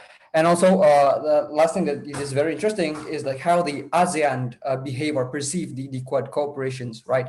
I was also noted that the ICEAS, right, it really is a survey how the ASEAN perspective towards China, and more as many ASEAN countries seeing China more as a threat rather than like allies or opportunities. So I think that is also a very interesting point. It's very funny from your last remark, or very interesting one, that you say that we are now standing in the middle of China and the United States, where both China and the United States are often like saying that there should be rules-based international order, should promote international law. But in fact, like we know that US is not a party to UNCLOS, and China is abbreviate UNCLOS in so many occasion. So I think that is a very, very interesting and quite a funny points. So I think we now shall proceed to the Q&A sessions. We do have a quite number of questions here in the chat box, but I also invited all the participants who is also an expert in international law. If you wanna have a conversations by use the feature of raise hand, so that you can ask directly to all the speaker. I do have a lot of questions, but I will read the questions from all the participants first. So I will read the first questions from, I don't know, KHI. So there's a questions in Bahasa Indonesia for Pak Ali and Pak Roy, and then KHI also have a specific questions for Professor Pankaj. I will read the questions first for Pak Roy and Pak Ali. Pertanyaan untuk Pak Roy dan Pak Ali. Tadi melihat Quad bukan untuk norm setting seperti juga G20, tetapi G20 dalam prosesnya keputusan-keputusannya sangat mempengaruhi geopolitik dan geostrategis. Apakah Quad akan sekuat G20? Terlebih sekarang sudah ada pertemuan setingkat senior official meetings, SOM, Menlu, dan KTT. Apakah Quad akan terus berkembang anggotanya? That was the first questions, Pak. Maybe you can either answer it in Bahasa Indonesia or in English. Maybe prefer it in English so that Professor Pankaj will also understand this discussion. So maybe we start with you, Pak Roy. Thank you, Pak Aristio, and thank you for the question posed to me. If we try to compare Quad with G20, I don't know whether we are really directly putting it as an apple-to-apple comparison.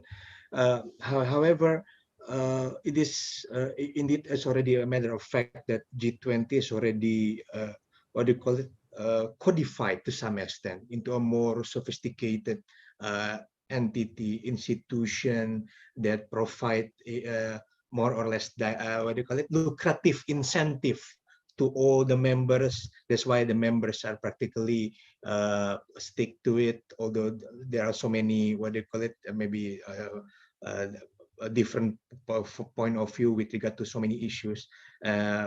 But I think maybe something that the G20 has that the Quad still really not have it at this particular stage is the element, or at least the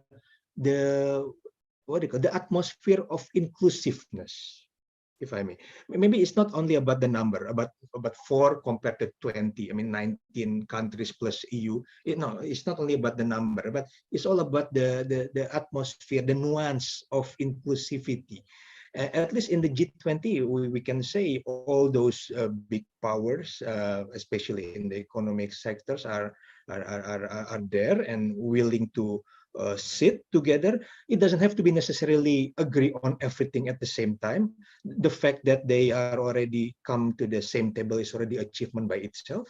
So I think that is the thing that maybe can be considered as the maybe a strong point of G20 as the particular state. And even for G20 itself, I believe there are so many homeworks to be done in order for them to be a more solid groupings that can provide benefit not only to the member, but also to the international community in general.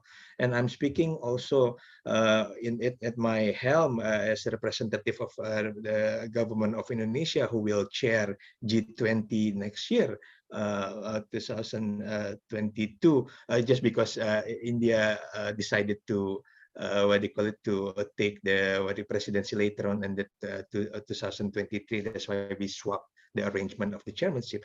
So I believe it's not going to be easy to be handled, all G20 related discussions. But and then the fact that G20 also always based on the consensus mood approach also creates another, let's say, positive attitude from all members towards their deliberations. And it's funny, actually. For example, if I take one particular case on the issue of corruption, for example, I mean, the discussion on corruption in the United Nations framework under the UN Conventions against Anti-Corruptions, against corruptions, or UNCAC, is already there from a long time ago. But again, we are talking about the United Nations, where practically sometimes that we can agree is only the least common denominator. And then the G20 members, although various in nature, coming from different backgrounds, sometimes manage to agree on the more robust approach on the anti-corruption issues, even easier in the compared to the discussion during the discussion in the United Nations framework, in the UNCAC framework, or maybe soon we are going to have a General Assembly special session on corruption, I think first week of June. So it's interesting that we consider maybe sometimes we jump into conclusion as if the division in the G20 will create divisiveness in the big term, but at the end of the day, sometimes it just happened that there is some kind of agreement coming, even, let's say, better in quotation compared to the UN, although maybe not really logical. So it comes down to the issue of incentive later on, whether the Quad can also provide a more, or they call it, concrete incentive to themselves, or even maybe to their observer, to their partners. But I don't see in the near future it might be codified or structurized as a G20 type style of governance at this particular stage. So maybe that's it. And the last part of the question is actually asking whether or not do you think that the member of Quad will be expanding, or at least if not the member or the supporter, let's say, do you think we'll be getting more and more expanding? Again, it's a magnet. It's a magnet. I mean, when one particular new groupings manage to posturing themselves as the non-confrontational type of working group, just like mentioned by Prof. Ali, maybe it might attract some colleague to come closer to them. It doesn't have to be necessarily becoming a full-fledged member or even full-fledged observer, but it might give some kind of attraction for colleagues to be near them. But I take note in particular direct question from you, as Aristio, about Indonesian positions, and if I may at this particular point to take a head as the representative of government of Indonesia, let's just say in principle we are not really in the habit of joining any alliance, especially that is based on what do you call it, the security base or something like that, because we consider in this particular reality of the world, naming and shaming or even cornering any country is not really helpful in the overall situation in the international fora. It's always about collaboration, sharing best practice and lesson learned, burden sharing, not burden shifting. So that is the thing that we always, in general, becoming a principle of Indonesian foreign policy. So I'm not going to say no or yes if there is a question whether we are going to join Quad, but since maybe it falls even under the purview of other directorate in the Foreign Ministry of Indonesia. But again, for us, it's always about how we can try to make some kind of atmosphere conducive to dialogue in the region, especially among countries in the region and also those outside from the region that would like to contribute positively to the overall situation in the region.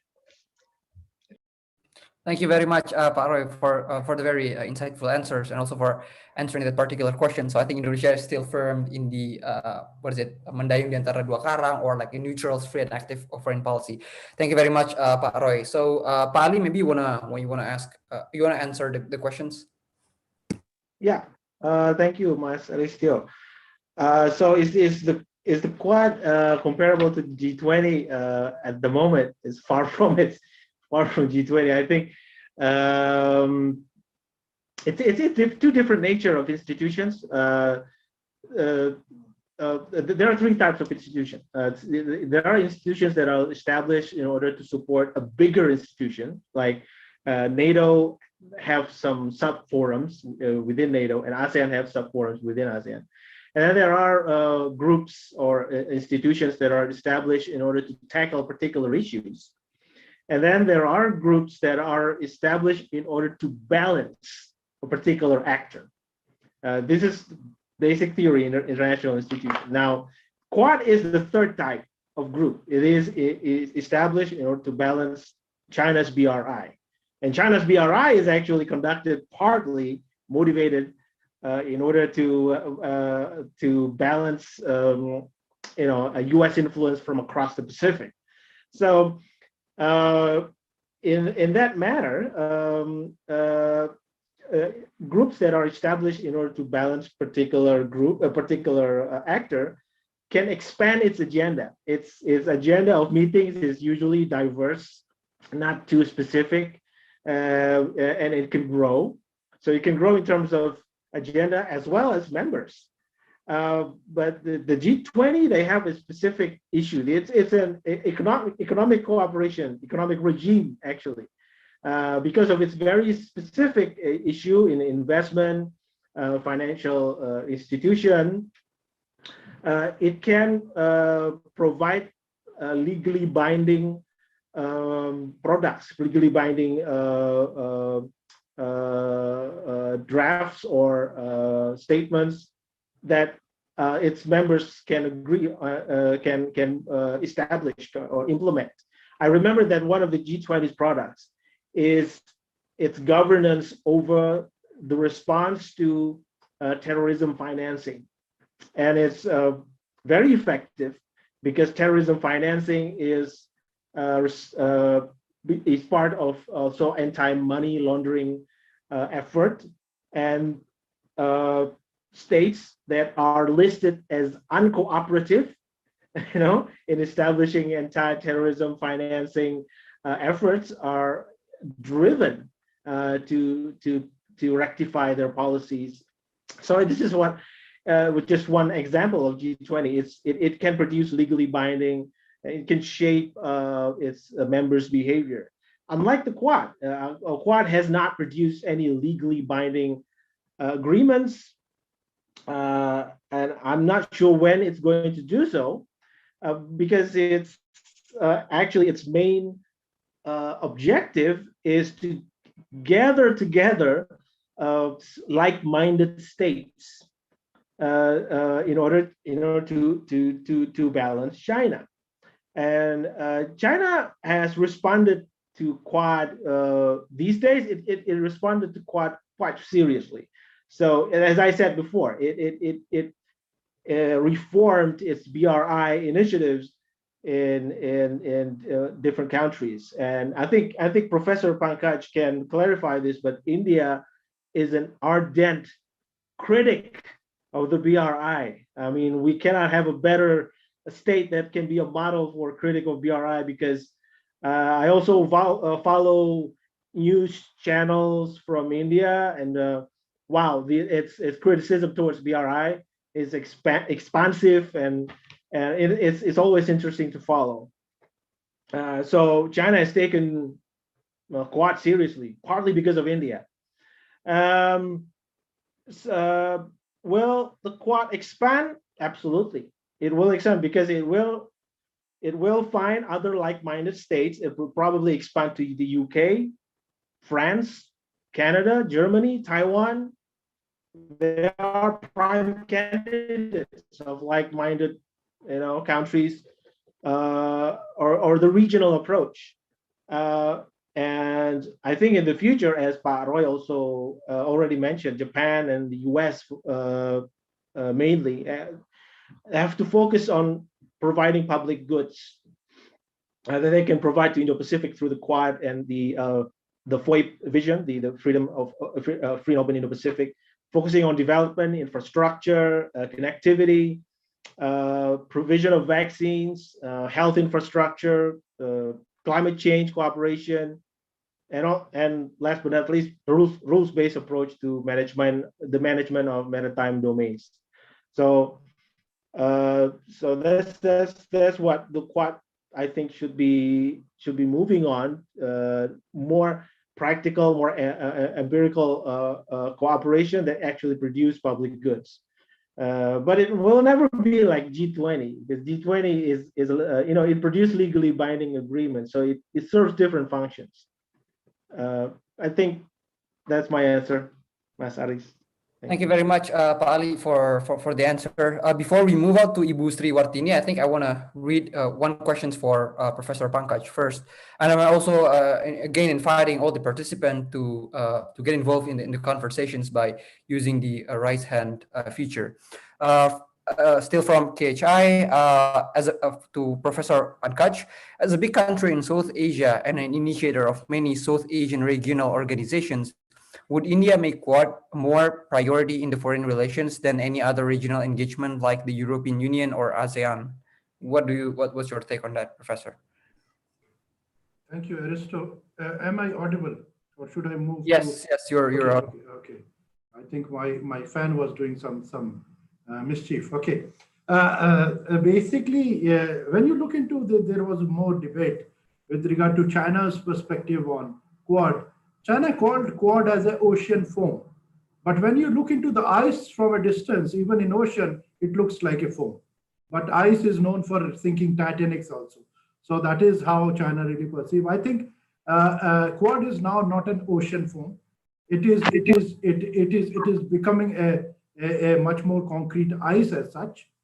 The second aspect, when you look into Quad, I think Quad has slightly transcended into pentad. Why I'm saying pentad is France is now what is called de facto getting into the Quad architecture, and the recent exercises between France and the Quad members clearly shows that the France is going to be the latest entry into Quad architecture. You take it from me that France is eligible, and France has shown keenness in the last 3 years to join Quad as a formal stakeholder. The second aspect which comes to the Quad, that Quad has also given birth to new minilaterals, trilaterals. Japan, America, and India, France, Australia, and India, JAI and FAI, they are already there. And the dialogue between France, India, and Australia, which has gained momentum in the last 6 months, technically means that one way or another, the Quad will be also distributing, again stressing the word, distributing responsibilities among the participants, whosoever is coming to join the Quad architecture. The second thing, that what exactly, there was a question that whether India will be really, prioritizing its relations with Quads in comparison to ASEAN and EU. With regard to EU, we have problems with regard to certain trade aspects, with regard to investment, because of certain sanitary and phytosanitary measures and their higher tariffs on few of our products, and our tariffs on their scotch and whiskies and whichever they want to export, including automobiles. Now there is a problem. But with ASEAN, we definitely see ASEAN as the next very important region where India will be focusing on, particularly on digital connectivity and physical connectivity. And if you look into the India-Pacific Oceans Initiative, whatever it has outlined, technically means we are taking ASEAN into cognizance, and how ASEAN would bring about this Southern Asia, not South Asia and Southeast Asia, but the Southern Asia concept more into concrete form. Because we see that if we are integrating our coastal ports, if we integrate with the larger Southeast Asia, then we have a unique supply chain which will support these whole coastal development, hinterland, rimland, all kinds of development which will be coming forth. What really is the incentive for India to approach Quad, to join Quad, and let me highlight it. The first is the possibility of a security architecture. This is very much acknowledged in India. The second thing is that these 4 countries are very high on technology. Nobody can replace Japan, nobody can replace US.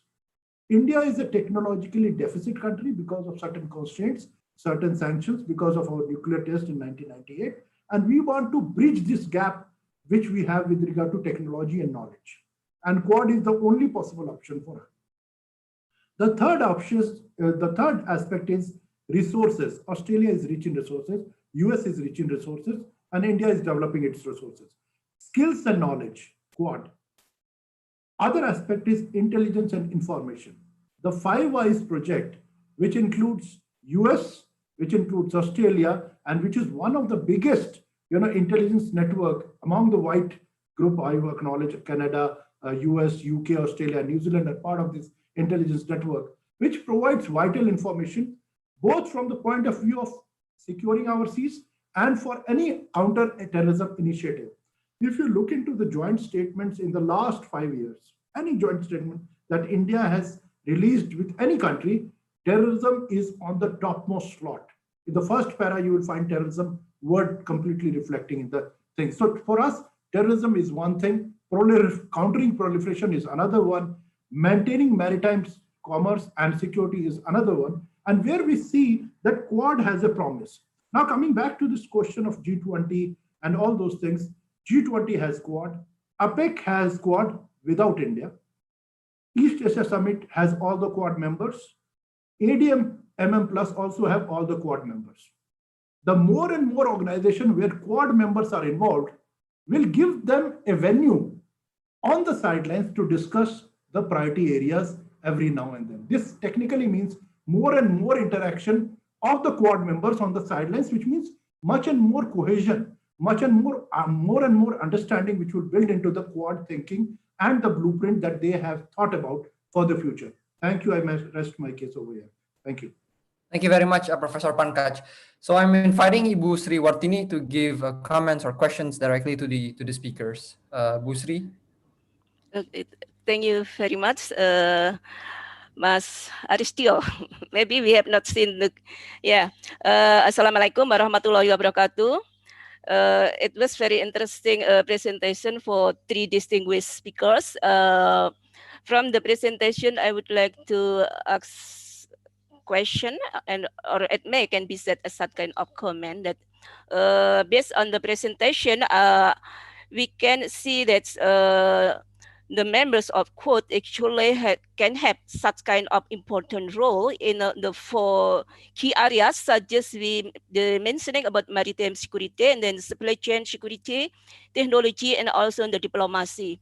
However, that the Quad member itself, actually, when we look at in the discussion, that's there's still lack of consensus among the members itself. For example, regarding what has to be done to concerning with China. For example, that from the members itself, there are differing priorities. For example, that we referring to India. That's India, it's much more focused on Indian Ocean, and while Australia and also Japan, for example, that they're more concerned about the South China Sea. So how that we are going to, for example, to make such kind of solid consensus among the members, so it will make this kind of we can chaos at that kind of can be said as such kind of association or in the future or something else. But I would like to have such comment from the 3 distinguished speakers about the development in the future. It means that they are going to focus on one matter, that they are going also to agree what kind of measure that they are going to be done in the future. Thank you very much. Wassalamualaikum warahmatullahi wabarakatuh. Waalaikumsalam warahmatullahi wabarakatuh. Thank you very much, Ibu Sri. Maybe we can start from Pak Ali Abdullah, Pak Ali Wibisono. All right, thank you. I think the question was, will the Quad focus on one particular matter instead of many particular issues, many issues? Is that the right question or? Yes, Am I yes, getting- yeah. So is it possible that Okay. in the future they can make some kind of they agreed with in what matter that it's much more priority among the four matters? Yeah. Yes. I don't think it's going to. I think Quad is still a strategic kind of institution. By what I mean by strategic is that it focuses on issues that have pertinence or a relevance to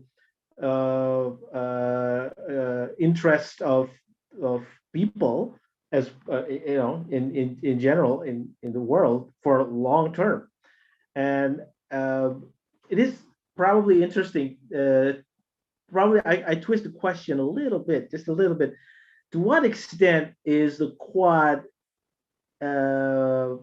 amenable by the domestic politics of its members? Because this is really what concerns me. At the moment, U.S. is led by Biden administration, and it seems to have expand its agenda towards more human security related issues. But what if there is what if there are changes in leadership of other member states that probably not very interested in containing China and strengthening the Quad? I'm not sure how this will follow because domestic politics seem to matter in shaping Quad as well as the agendas that it will adopt. But I think the future what the future holds is not a shrinking of issues, but rather multiple different issues will have their separate forums in order to have proper implementation, because that's what for example, what ASEAN did, or the SARC, the South Asian Association of Regional Countries, are doing with their agendas. We established different forums, different sub bodies in order to implement agreements in a more appropriate manner. Also, I think that not only that the issues will not shrink, but also the member states will probably also expand. Now that think about it. Now that the Quad has climate change as one of its agenda, I don't think the Quad can exclude China anymore. China should not be excluded from climate change agenda. It's useless to talk about climate change without China. Climate change and other cooperation will go on in the future, and actually this will depend on China's willingness to build trust through dialogue and actually alter its behavior that produce widespread concern about predictability of international order. China still perceives Quad as a Cold War mentality and anti-China alliance.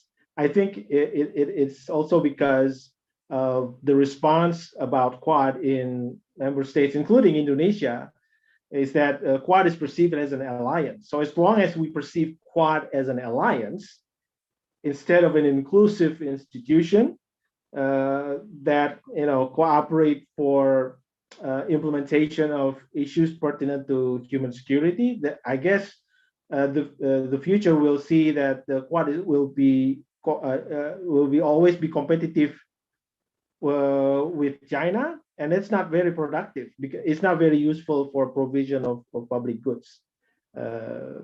that's my take, Mas Aristio. Thank you. Thank you very much, Pak Ali. Professor Pankaj? Okay, thank you. With regard to, you say a common agenda or a common objective of Quad, I strongly believe that the Quad is still, looking for a blueprint. It's looking for a common agenda. So it is just, picking the lowest hanging fruits, climate change, democracy, these are the lowest hanging fruits. So you can touch them and nobody's bothered. Once Quad starts talking very strongly with regard to maritime security, all the hell will break loose, particularly from China, from all those who are concerned that, look, Quad is trying to dominate oceans. So I think they are really working on the lowest common denominator so that if you want more stakeholders to be included, that is the easiest agenda to really work on. So I think that is how Quad will work out, but we still have near about 4 and 5 years, then we can say whether Quad is working on one agenda or multiple agendas which will converge on a basic concept of security or strategic outlook per se as such. Thank you. Thank you, Professor Pankaj. Pak Roy? Yes, thank you very much. I think I will directly take a cue from Pak Ali and also to some extent from Pankaj. This is the good thing about what do you call it, joining so many distinguished scholars, so that I don't have to pay even a pennies to to tap resources and information from all scholars speaking before me. I think if the question is what will be the future of Quad, I think we can also try to, again, this is not about the game of predicting. It's not about what do you call it, something that is very exact in the future. We don't know. But the problem is that it is clear that even the Quad itself still try to find or to grasp something that can be their own flagship. In the March joint communique, it is mentioned practically almost everything under the sun that can be categorized as the new security challenges are there mentioned. Climate change, cyber, vaccine, and so on and so on. Even from the 5 points, 3 of them connected directly to the issue of COVID. The economic impact, the distribution of vaccine, and also the possibility of creating a vaccine experts collaborations. So it means they are trying to make themselves, I might be wrong, they're trying to make themselves as flexible as possible in order to expand themselves addressing another issue in the future. But I totally agree with Pak Ali when mentioning it is difficult to understand if they are not going to open themselves working with other colleagues, in this case China, in addressing some of the biggest threat. I mean, including but not limited to climate change. I mean, if I take another example of vaccine distribution, I took note a point from Pankaj earlier mentioned about the role of India in vaccine distribution nowadays.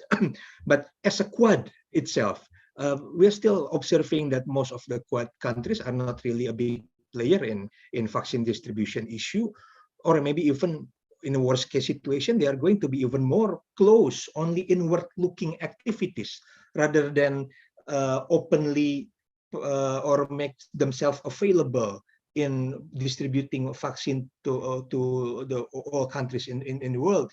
All those, most of them are already what do you call it, pledge to give their pledge to be involved in the COVAX AMC format, that practically guaranteeing that all countries, at least 20% of the population in developing countries will get vaccinated through this particular cooperation scheme. And the COVAX AMC scheme is currently chaired by the foreign ministers of Indonesia, the health minister of Canada, and Ethiopia, as far as I know.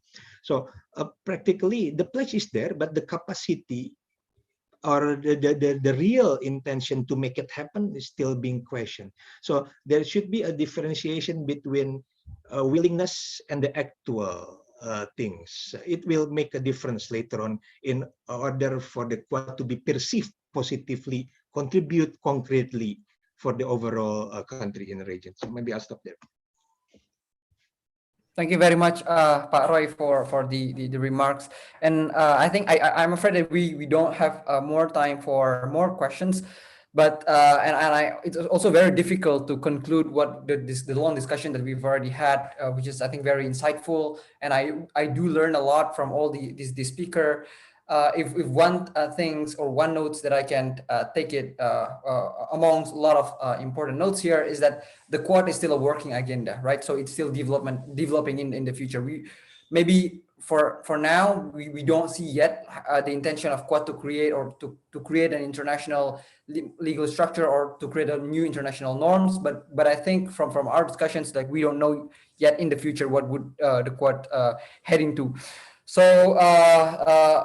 Thank you very much once again, Pak Roy, Professor Pankaj, Pak Ali, for the very, very insightful presentations. I think we learned a lot from your presentation. So with that, I think I hand it back to Ibu Fatma Mutia. Thank you very much. Thank you, Theo, and thank you for all the honorable speakers. Thank you, everyone who joined us today. And Fatma, before you close, may I say some words here? Please, Prof. All right, thank you very much. First of all, thank you very much for the speakers. You've given us an insight of international relations issues so that we as an international scholars are updated with the facts and also the analysis that we need to understand in order to perceive what is going on in our international community and how the international law is going to be shaped. I understand that there are a lot of questions whether, you know, the future of Quad. And also the important question is where do China going to? Because again, this is about China reacting to the US and Quad reacting to to China. So there is this interrelations, and you know, as history tells us, these powers tend to try to influence the quote unquote the undecided countries. They want those who are not decided to be in their side. And of course, if there is an occasion where it is convenient to use the quote unquote the coalition, then you know, it may be used, the coalition that has been established. You know, in political parties, there is this word of caucus, for example. And if there are certain issues, whether you are a Republican or you are a Democrat in the US, as long you are at the same caucus, you will try to support a certain agenda.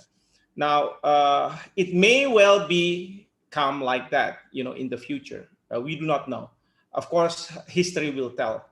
And then we cannot say something that is before what history will occur. But the important thing is we are updated as an international scholars on international relations. And secondly, and this is, I hope that Indonesia through Pak Roy are consistent with our free and active foreign policy. And this is very important. I always told my colleagues, you know, in Indonesia, when there's general elections, sometimes certain political parties come to, you know, the voters, and then they will give incentive. And there is a saying, expression that says, take the incentive, but decide on your conscience. So this is what I hope that Indonesia do. We will take incentive, whether it is coming from China, from the Quad countries, take the incentive, but decide based on your conscience. Thank you very much. Thank you, Fatma. Okay, thank you, Professor, for that wonderful remarks. And with that, it concludes our discussion for today. Again, thank you for all the participant. Kepada para peserta, jangan lupa untuk mengisi link formulir kehadiran, nanti e-sertifikat dan materinya jika ada, dan para pembicara berkenan akan di-share melalui website ISIL di isill.org. Terima kasih sekali lagi. See you at the next series of ISIL Talk. Goodbye everyone. Assalamualaikum warahmatullahi wabarakatuh. Waalaikumsalam. Pak Roy, Profesor Pankaj, Pak Ali, thank you very much. Thank you very much. Thank you, Prof. Thank you, Prof. Pankaj. Thank you, Pak Roy. Bye. Bye. Thank you, Tio.